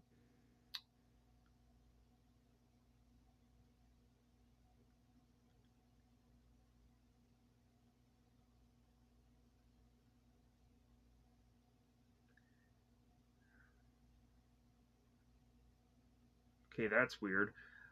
Uh, let me pause here for a second. Okay, I thought that I lost a big chunk of like footage or something, because that happens sometimes where I lose my place, to where it kind of completely vanish one point where I have to go and re-explain something. But no, like I went through my backup stuff and no, it's the same cut thing. So I'm like, okay, so Here's where we start to get the montaging of this movie going on, where a lot of time is now passing here. The two of them are playing chess, and at some point, Andy is to beat Kenneth in chess because, like, we've kind of cut away from uh, both Anna and Michael, and there's this really long dialogue uh, where we can start to see how the two of them are going to eventually kind of end up together. So after Andy beats Kenneth in chess, they realize that they need to just have a new game. And as Kenneth rises his sign, we go on and see the huge form of zombies that have all now started to comb around the mall to really show how much time is passing from the last time we saw the rooftop.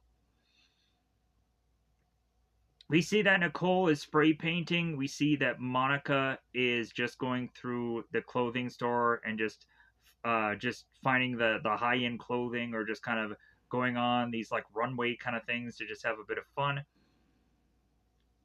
Uh, Glenn is going on and trying on seemingly some high heels because his character is supposedly, or his character is gay, and he talks about to CJ and Barton his first ever gay experience, and CJ is to just be like, I don't want to hear this, and Glenn just keeps going on about the story, and so Terry and Nicole, I think, are on the rooftop camping together with a telescope to just do something fun. And Michael and Anna, I think, are watching Animal House. Animal House. You can correct me in the comments below. Kenneth is going on and doing some bench pressing.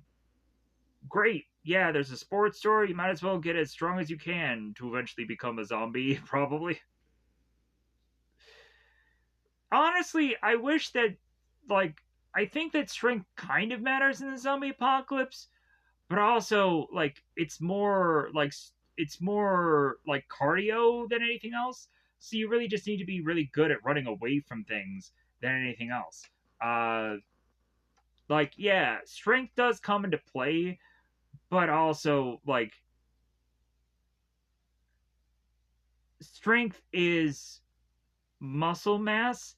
Muscle mass means more pounds, and that just means that you're heavier when you're having to run away. Like if anything, if you want to build really strong legs and not skip leg day, uh like so a zombie apocalypse is the main reason for why you should not skip leg day, folks. Anyways, so we also cut to Steve and Monica, who are obviously doing a sex tape, and Monica is telling Steve to F her harder. Da, da, da, da. We also get a little flash of side boob and whatever. But anyways, so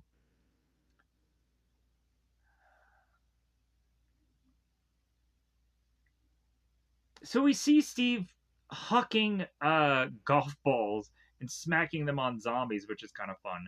So, and here's also we have the montage and get down with the sickness. Yeah, we get that whole thing. So CJ out of pure boredom is to go on and try to read through this magazine and reading the top 10 relationship uh, ingredients. So he starts to think that he's going to go through all 10, but then he just skips to the top 3. So one of them is to be he listens to me, he tells me he loves me, and oh, the last one, trust. And eventually CJ will carry that on to when he talks to Michael. It's like the number one ingredient for a good relationship is trust. So now we cut to the rooftop. They're going on and they definitely are playing a new game, and it's having Andy needing to sniper and figure out who in all these people are to go on and be lookalike celebrities that he can go on and shoot and kill. The first one they go on and they lob off is a guy that is supposed to look like Jay Leno. And he goes on and pops off Jay Leno, and it's like, all right, okay, so now we need to get in the next one. So the next one they see is a Burt Reynolds lookalike, and so they say Burt Reynolds. So, and he goes on and scans and mows down Burt Reynolds, pops him into the head, and they're like, oh my god, he really even didn't actually really look like Burt Reynolds, but the guy got him anyways. Wow, he's a really good shot. So the more that they keep playing this game and Anna's overhearing them, it's like, man, you guys must have had a weird childhood.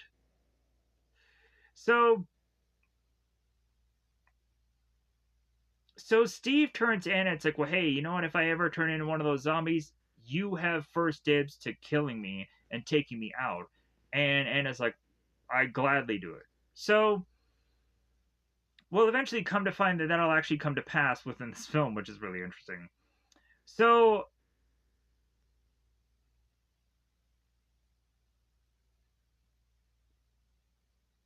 here is where Andre is looking around for some lemon stuff, and come to find out they're all out.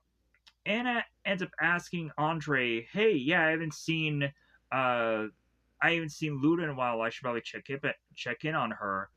And Andre's like, "No, we're fine. If anything, like Andre just wants them to be left alone." So Monica mentions about how the lemon stuff is all gone because Steve likes to use it in his booze, but maybe there's some vanilla stuff in there that they can use instead. So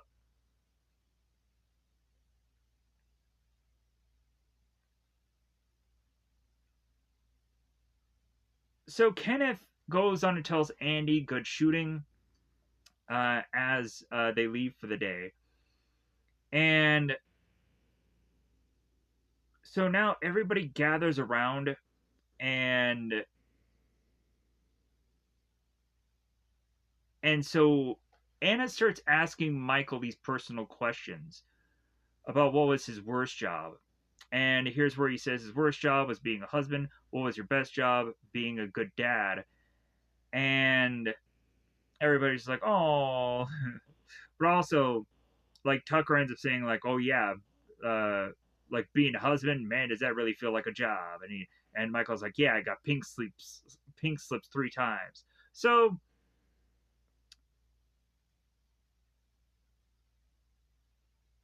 now we cut to Andre.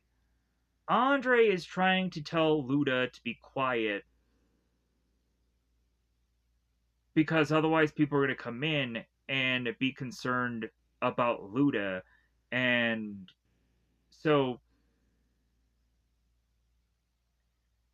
now we cut to the power going out. The team is to go on and realize as the power goes out that they have to make their way to the generator to try to get the generator going again. So here's where Michael brings CJ and Bart into the whole generator thing, and then Kenneth is like, "Hey, you're coming with me. I'm not coming with you. You're coming with me. I'm gonna go and I'm gonna lead the charge because I have the shotgun." So, and also Michael is just so happy. It's like, "Oh, Kenneth, you're chiming in on here. Like, you're come with us." And so yeah, so and here's where Kenneth's like, "No, you're coming with me." So Michael hands CJ an axe once they start talking about trust, and they make their way into what looks like a parking garage. At some point, Barton is to hear something, and they're like, "Okay, what exactly are you hearing? Like, I'm not really seeing anything." So eventually, they'll come to find what's moving around as they're like, "Okay, here it comes." They realize that it's a dog. All right, they got the crap scared out of them because of a dog. All of a sudden, Barton is like, "Yeah, I told you, I heard something." All of a sudden, Barton ends up having a amputated zombie jump onto him and start attacking him and grabs onto his neck and starts chewing him up. All of a sudden, into this parking garage, we start to see zombies coming in like a swarm, which leads our group to now be running around to make their way to this fenced area to then find this gas pump is there, and they start to pour gas around the zombies. Michael turns to CJ and asks him for a match, and so he throws his lighter, and so that gives them enough time to get away from these zombies as they're burning up. Alright, so now we cut back to Andre. Andre is telling Luda to breathe, and he goes on to kiss her because he knows that she's dying. Luda ends up turning into a zombie, and then Anna and Norma are talking. Norma mentions how she should probably go on and give some candles to Andre and Luda. So she goes out there, and Norma has a gun on her. So Norma goes on and puts out her cigarette and then goes into the toddler store, and all of a sudden notices as Andre is to have had his wife be given birth after she's become a zombie, and realizes that the womb is still kind of pushing away, realizing that there's still a baby in there. So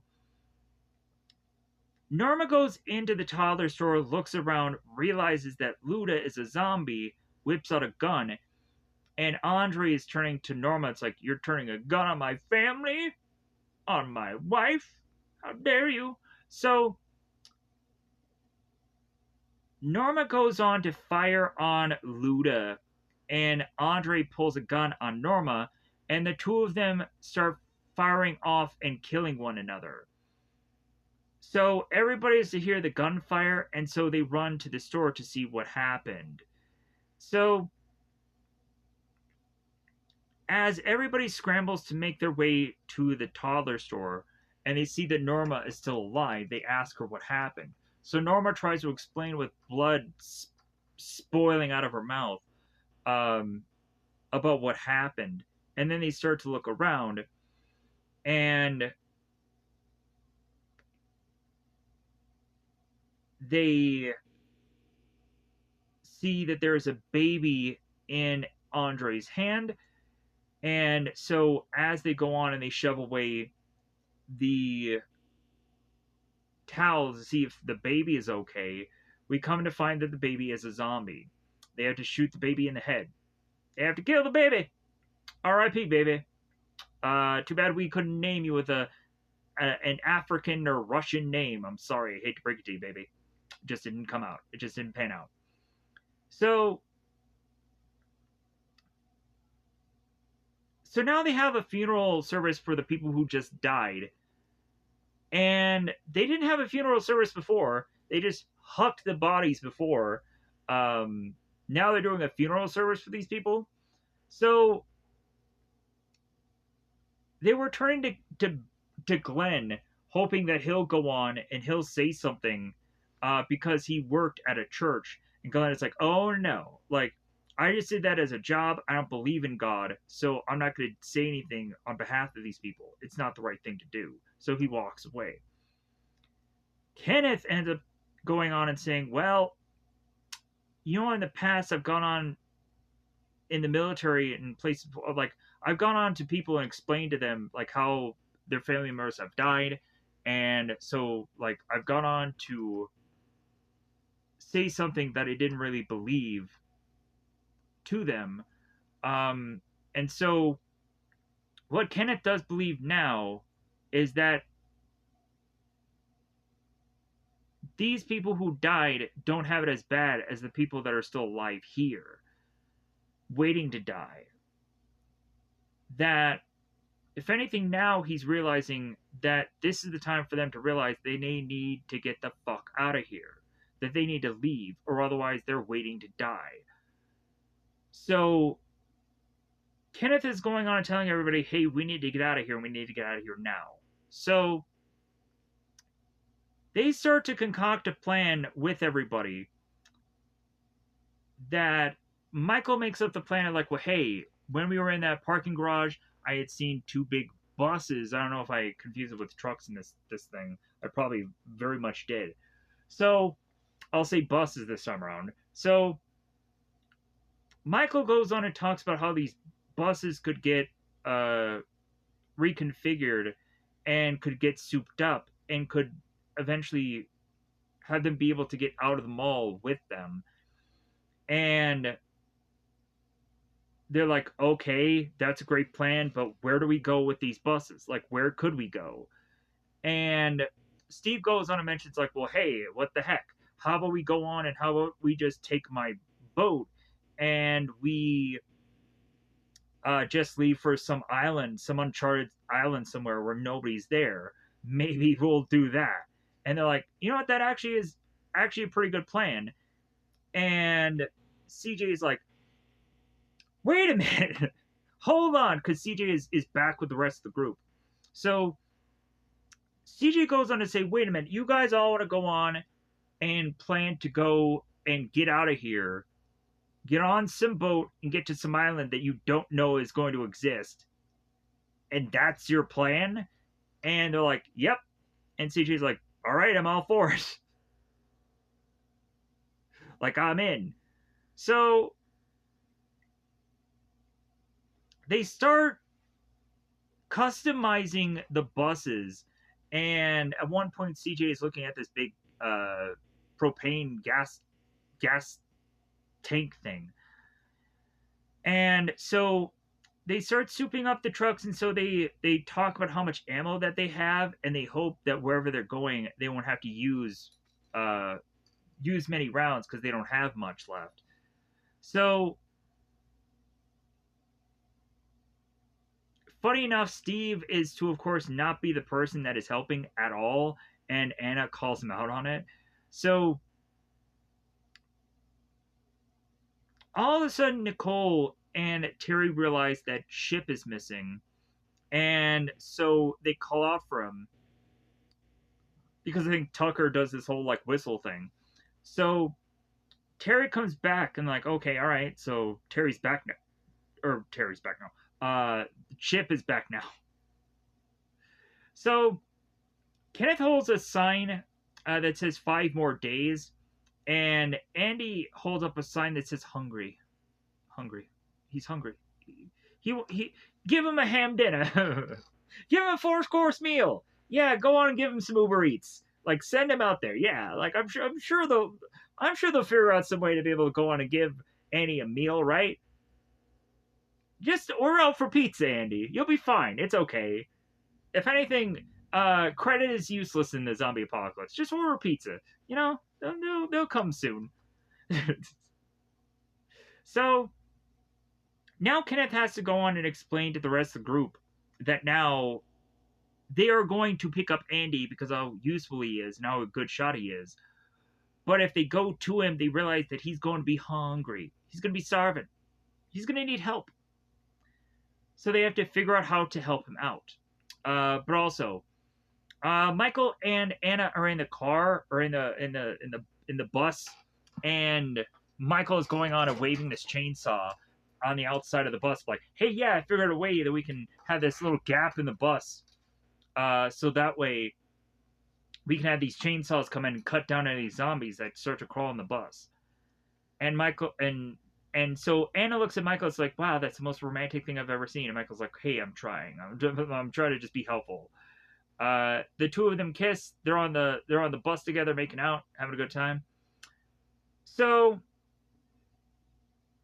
now here's where they go on and they start talking about Andy being starving. What are they gonna do? Like, is someone just gonna volunteer by getting a short straw and running out a ham sandwich to Andy? Like, that just seems kind of dumb. All of a sudden, Kenneth realizes that Nicole has the dog, and the dog has gotten by with not having to be getting killed by the zombies for so long that maybe it's a good thing that this dog is to be there to go on and be the changing all tides here, to be like, yeah, let's use this dog so that we can get through all these zombies to get to Andy's place. So they have this ladder that is roping down the dog, and so Andy is to now have this whistle. that calls the dog over to his place. And Nicole the whole time is worried about the dog, but they're like, hey, look, like they're not attacking him. Like, if anything, he's gonna be fine. So Nicole is watching the binoculars and is noticing that the dog gets right to Andy's door. Andy opens the door, the dog goes through, but also zombies come through too. And so Nicole hands over the binoculars to Kenneth and's like, yeah, they got him. Like, so they desperately go to the walkie that is in the stuff that they gave Andy, and Andy starts talking to them. And so at some point he goes on and says, yeah, those zombies bite really hard. Yeah, man, I'm really bleeding really bad here. But hey, thanks for the ham sandwich. As I'm dying. So they go on, and Andy starts talking about consistently about this bite, and the group is like, should we tell him? Should we tell him that it's pointless for us to go after him because he's going to die anyways? As well as also, it'll be very pointless that Nicole will go on and take this truck to drive her way to retrieve a dog of all things because Andy will turn into a zombie anyways. That'll be a freaking a waste. But uh but the next thing we see is the group running off to see that Nicole is driving her way to Andy's gun shop, which she should have just done freaking anyways. And so Steve immediately complains that this girl is running all the way to this store just for a freaking dog. But yeah, she is. So Nicole gets to the store, asks how Andy's looking, and all of a sudden we go on to have Kenneth see through the binoculars that Andy's holding up a sign that is to be all squiggly and has blood all over it, and it looks like Andy has already turned. And it's like, all right, well, if anything, now we're on a rescue mission just for Nicole now, because Andy is already gone. Like, we see the squiggly lines, like we see right here in the scene that has the sign. Sadly enough, R.I.P. Andy. So the team has to figure out a way to get to her now. So they decide to go under a whole sewage system that is to be available in the mall. So Steve doesn't understand why they're going after Nicole because they immediately Steve is already writing her off as dead, like she's going to die. And so the group is going on and telling Steve to wait by this door, and they will go on to this mission to retrieve Nicole. So Steve is like, okay, I'll wait by this door, and he'll go on and he'll completely not be there, but Anna will. So they run off through this sewer, and as they make their way all the way through down this, and CJ doesn't know exactly if they're going to be exactly by the Andy's gun store, but they're like, well, hey, like I'm not a mathematician, but I think this is close. So they push open the sewer lid and they realize that they are pretty close. So Kenneth starts to pop off some shots, and that's when the zombies start going wild. And now they're having to like really go on and really pay attention where all the zombies are so they can start clipping them and start killing them. So Michael runs to get to the very front of the truck so that way they can go through both the doors to get into Andy's place. As they get into Andy's place, uh,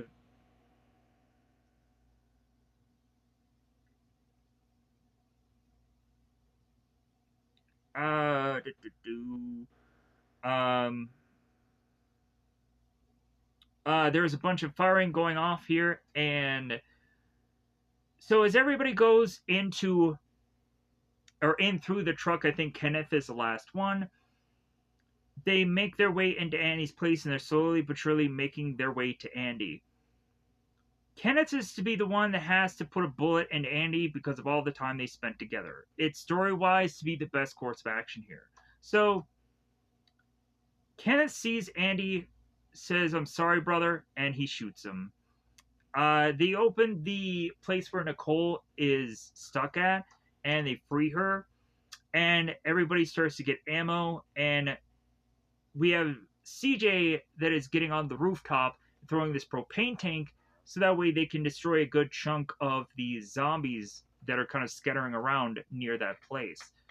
Nicole is to say to everybody in the store, how are we going to know when exactly he's going to go on and hit the target? And there's a big, massive explosion. It's like, I think that's the sign. CJ runs back in the store and runs with the rest of the group to get through the truck and run their way back through the sewer.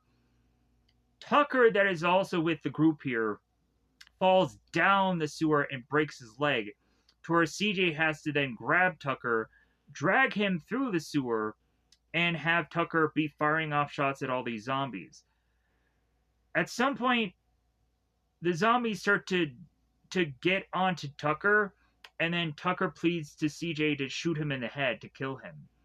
They make their way back to the place where Steve was supposed to be waiting, and they're knocking on the door, and no one answers. They're like, "God, Steve." So all these zombies start to make their way up this stairwell, and Anna opens the door, and everyone comes through.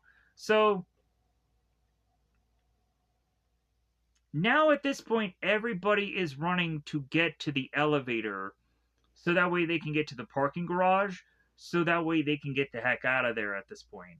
So they all make their way into this car. I'm trying to as quickly as possible get this done and over with, because like I know I'm at my 2-minute mark or 2-hour mark, and plus also every one of these reviews take forever for how I just go into way too many details.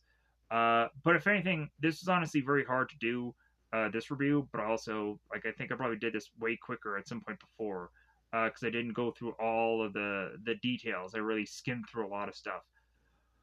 But anyways, so now I'm going to try to skim even more.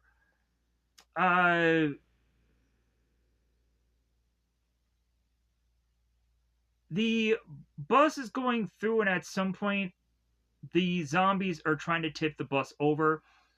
CJ gets on top of the bus, goes on and shoots one of the zombies, chucks a propane tank, and does the same thing he did before with a shotgun, exploding the propane tank, clearing the way.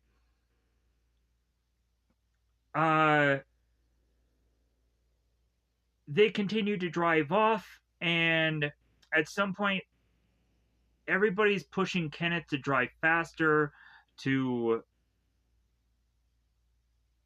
eventually get to where they're needing to go. And at some point, with everything going so fast and the car just jostling so much, Glenn is to be the one that ends up with a chainsaw because he's trying to get zombies off of the side of the bus, and he accidentally chops Monica, as well as also Glenn dies in the process also. Also, at the same simultaneous time, the bus completely rolls over, and CJ is left with trying to escape out first. Or no, wait, Steve is the one that escapes out first, and then CJ follows, and then Kenneth is shortly there behind. So Steve goes out and is to put bullets in his gun, but all of a sudden gets surprised by a zombie, which is going to signify that when they see him next, he's going to become one himself. So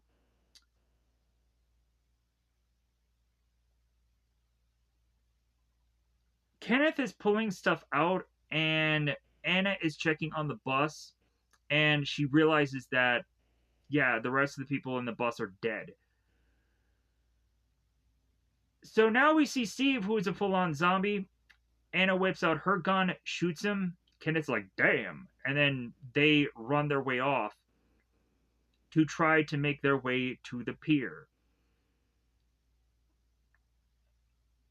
So, they run their way to get to the other bus that they can drive off with. So Michael goes on and grabs Anna, puts her into the bus, and there's a bunch of zombies that gather around. And here's where Michael, I guess, ends up getting bitten here. As they all try to make in the bus, they drive off, they crash into this gate. They also crash into the pier. And so as they all scramble out, CJ is to be the last one. He's going to go on and try to take down a lot of the zombies to give these guys more time to get to the boat. And eventually, CJ gets caught up inside the bus. Eventually, the zombies will surround him, and there's no way for him to exit. So eventually, what he goes on and does is he takes this flare, and all of a sudden, there's a hole going on in the propane gas tank, and it all explodes.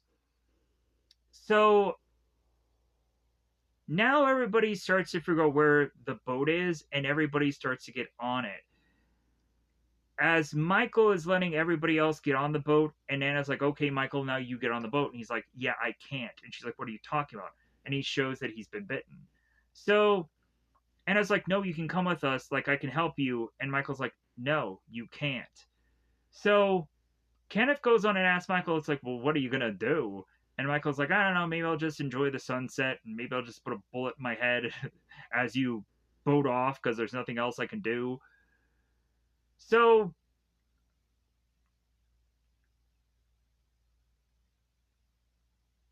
as Anna goes off with boat, we then see Michael puts a bullet in his head, and then we supposedly roll credits. We go on to eventually see the cutting of scenes that eventually lead to the group on the boat eventually finding another island. Like, slowly but surely, we see a lot of footage of that. We see Terry and we see Nicole that are consistently like using this camcorder as like, oh yeah, we found this camcorder. Oh yeah, this is from Steve's. Oh yeah, like, okay, we can now go on and just kind of film what's all going on here in this POV like footage. It'll be some weird found footage thing that somebody will find one day. So by the end of this movie, we come to find they make it onto this island, but as they set their boat onto this island, they come to find out that there's a bunch of zombies making their way. And so we either see that these zombies had gone on to all attack them and killed them all off, is the assumption, or also that they just got back on the boat, got the heck out of there, and escaped. We have to draw that conclusion. If anything, I would like for Ving Rhames to at least to have survived and then maybe been in that a zombie apocalypse film. But anyways, I'm gonna get that out of here because I realize that this is over 2 hours. I know that people watch this whole entire thing. But if anything, I add also to be so patting myself on the back just for getting this done. Man, I'm going on and just being so happy when I accomplish these things. Because I'm like, okay, now I got this movie done. Okay, now I got this project done. There's a lot of stuff that I want to try to get done specifically, hoping that it somehow either does better or somehow is to just be another piece of content that I hope that I can get some kind of views off of. Because at this point, again, I know that this is going to be a slow, slow race, but also I know honestly that like 2 hour videos are really not going to work. But like, if everybody just realizes at some point, like the more then they might check these pieces out, like how you don't have to watch the whole video. I think that's immediately what people just look at, and they just like they look at the runtime and like, yeah, I don't want to hear you for 2 hours. I'm like, you don't have to. Just watch the first at least 10 or 20, even sometimes 30 minutes of the video, and you'll realize that's all you have to listen to because I explained the whole movie in a very brief time. That's why these videos take so long. But anyways, I'm also kind of very happy that at least they always are 2 hours. I'm trying to either. I'm definitely always trying to be under 3 hours at this point, regardless of what the content is. Um, like I've gone on to really figure out that I really want to go on at least do these videos for 2 hours, even though ultimately it'll be like, well, that's longer than the runtime of the movie. I don't care. At this point, I'm just like, you know what? I'm gonna set in stone that I've kind of given up trying to figure out how to make these videos shorter, and at least say that I'm making them, and there'll be content for the channel. People can dissect them and do with them whatever they want. They can listen to them for however long they want. But either way, you could have listened to this video a lot shorter, is what I'm saying here. But hopefully people don't, because I just need the runtime right now. I need the minutes. I need I need people to really watch these videos. So I just need retention time. Uh, so it's kind of like damned if I do, but damned if I don't. But like if I probably just do enough of these videos, if it's just quantity that can get me to just get monetized, then that's what I'll do. So I'm hoping I'll be able to accomplish that. Also, uh, it's almost to the point of me going on and needing to get some sleep soon anyways, so I'm very happy that I got this done because I'm like, yeah, I have to basically get a lot of these videos all done in one shot so that way I can save time to do other projects, or otherwise I spend way too much time on one project and there's no way for me to get it done. That's why there were several projects where I actually did go on and go back over it again to see if I could get done it in a quicker time, and I did. But there was also some times where I'm like, I don't have, like, I would like to have a life. Like, I know that like doing a 2 hour video is not having a life, but like, or doing a an hour and something, it's not having a life. But like, yeah, like me having a life is like trying to figure out like, okay, how can I do this in one take and getting it all done very quickly. Because otherwise I'm not going to be able to uh I'm not going to be able to go on and be able to get this done. And also, like, I'm trying to again do all these videos ahead of time, so I'm kind of giving a day gap, and then I'm gonna spam with all these kind of videos. I even got on today to even do Ice Cream Man, um, today. So I'm doing Ice Cream Man. I'm doing this. So I did technically 2 videos, which I could have just plopped on tomorrow, but I didn't. I decided instead to just like, okay, well, I'm gonna do this video, throw it out there for tomorrow, and then I'll do tomorrow another video on top of that. So I probably could have done this in a number of ways. I probably could have realized how like even quickly successful that Ice Cream Man thing was doing. That I was like that one, that. But of course, like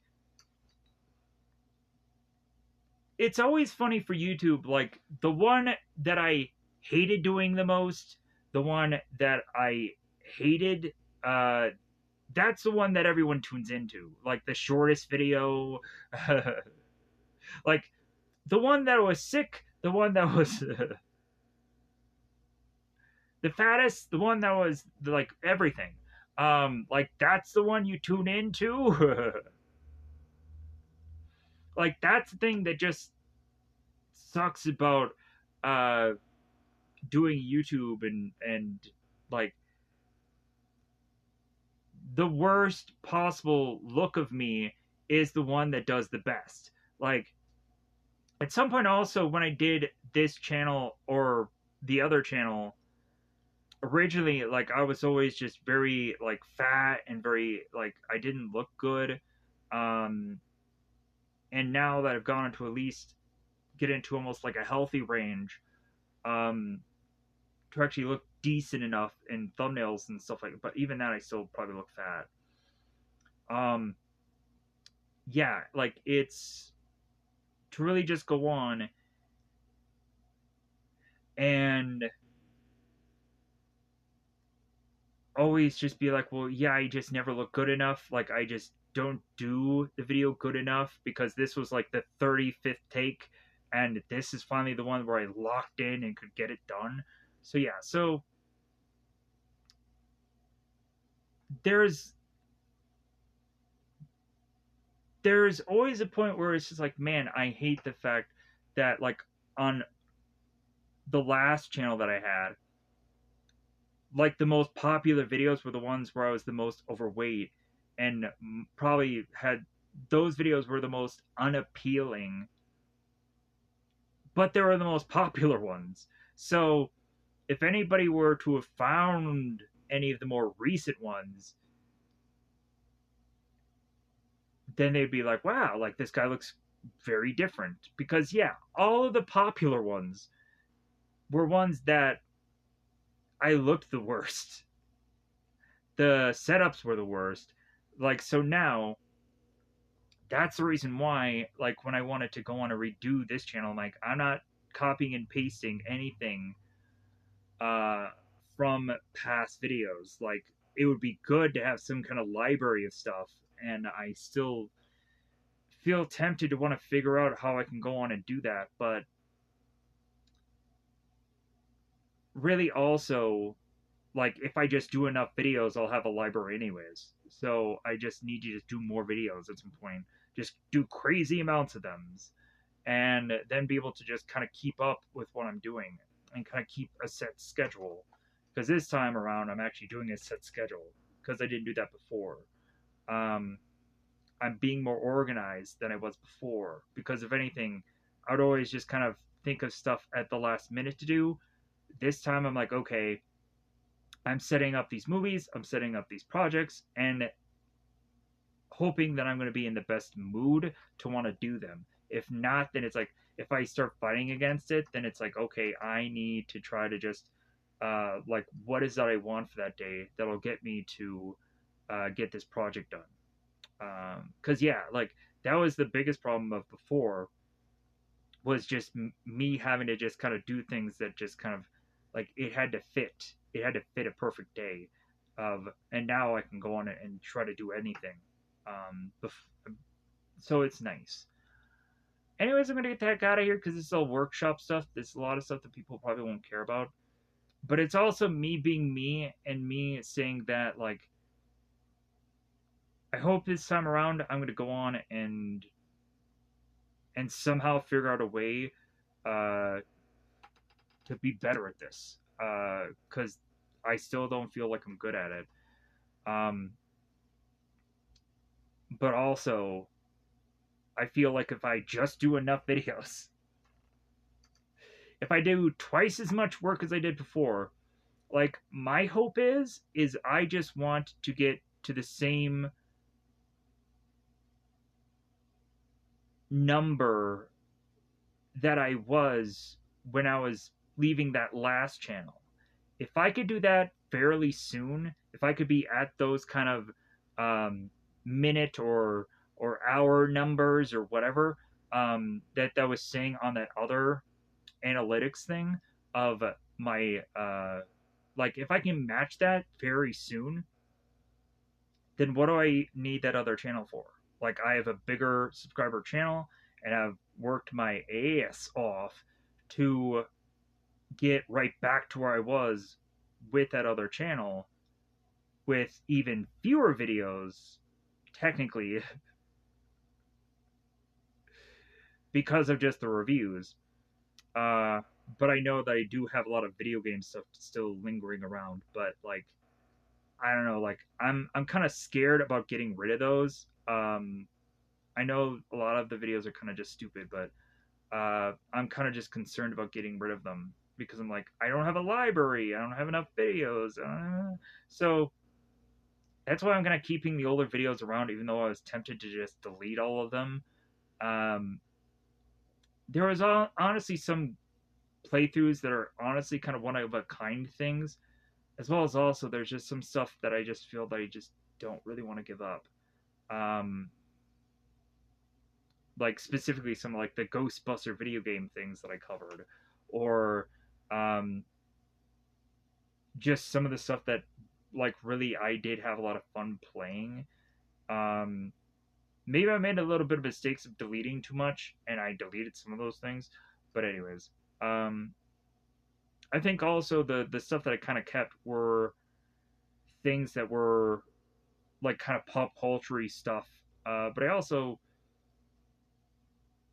deleted things that were probably uh, like the later videos of this channel that were very much getting very boring because I couldn't figure out what to talk about. So it was just like, I don't know, I'm going to talk about the same thing in every video and hopefully people will watch this.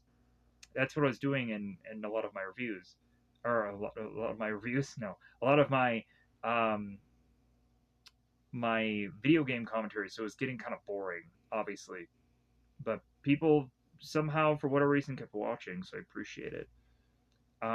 In my reviews, I think I'm going on to probably go and copy and paste the same things that I've been doing, but also I've at least been experimenting and trying things new. There's a number of projects that I never did on the other channel that are going to be brought here. Um, it is kind of getting kind of sad though that I'm starting to see like numbers of things really just still dwindle down, and I'm like, man, if only I could just consistently get like a consistent number of viewers, but also I just wish that I can just like I wish that some of the videos that didn't do well on the other channel all came over here and they did way better. Specifically like Ghost Rider. Like Ghost Rider did way better on this channel than it did on the other one. I think it was just right time, right place. But also like I did a really interesting looking thumbnail than I did before. I wasn't as fat as I was before in the other thumbnail. Um, and again, like a lot of this is just like really old videos that have been on that other channel for far too long. That eventually just got buried uh, because of how very few views they did in an early part of the time that they were out for. I think I'm even still seeing views coming for like Spider-Man Brand New Day, which I'm grateful for. So soon I will go on and start doing other superhero films and Marvel films, obviously, because those are kind of the more bigger movies, I think. Because I tried every single one of the other DC movies, and they all went absolutely donut hole nowhere. Like, I would love it if, like, when I'm to do like the Batman movies, if the Batman movies all do well.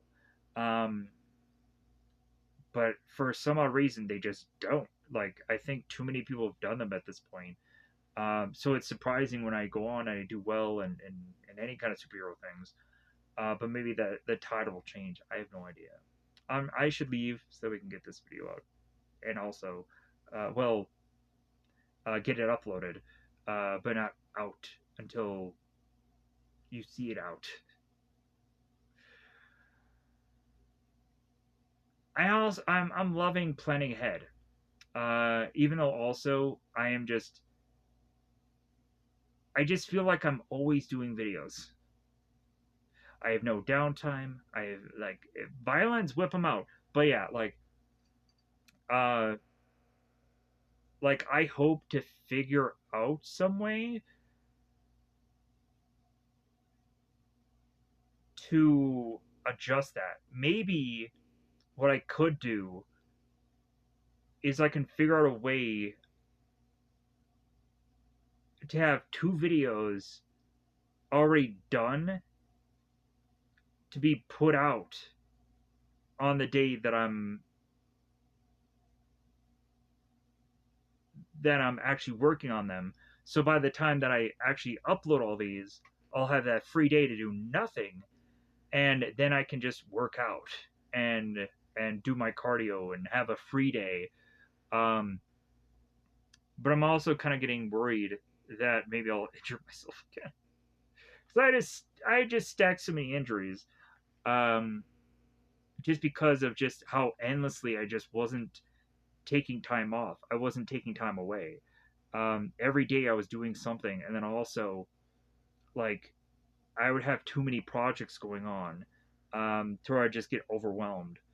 But anyways, whip out the violence. Really. And also, no one will probably check out the whole video, so that's fine. Because all these are kind of just like just it's always me just kind of in a time capsule at the end of these videos. Just like feeling things of the channel out. Like I hope I can look back at all these videos at some point, and have a big, huge, massive turnaround and be so successful. And just be like, man, look at all these old videos where I always worried at the end of all these, and like I was just so uncertain about this channel, and man, look where I am now. Hopefully that is be me hopefully future me. Hopefully you'll have some kind of weird, uh, lucky success. Hopefully, because that's what I'm banking on. So future me, good luck. But also for those of you that are watching this, still good luck on on your enjoyment of maybe some of these videos that are going to come down the road. But I'm going to get out of here because I know this video is long, and I'm hoping that people may check this out in the future. So, bye, everybody. Bye, everybody.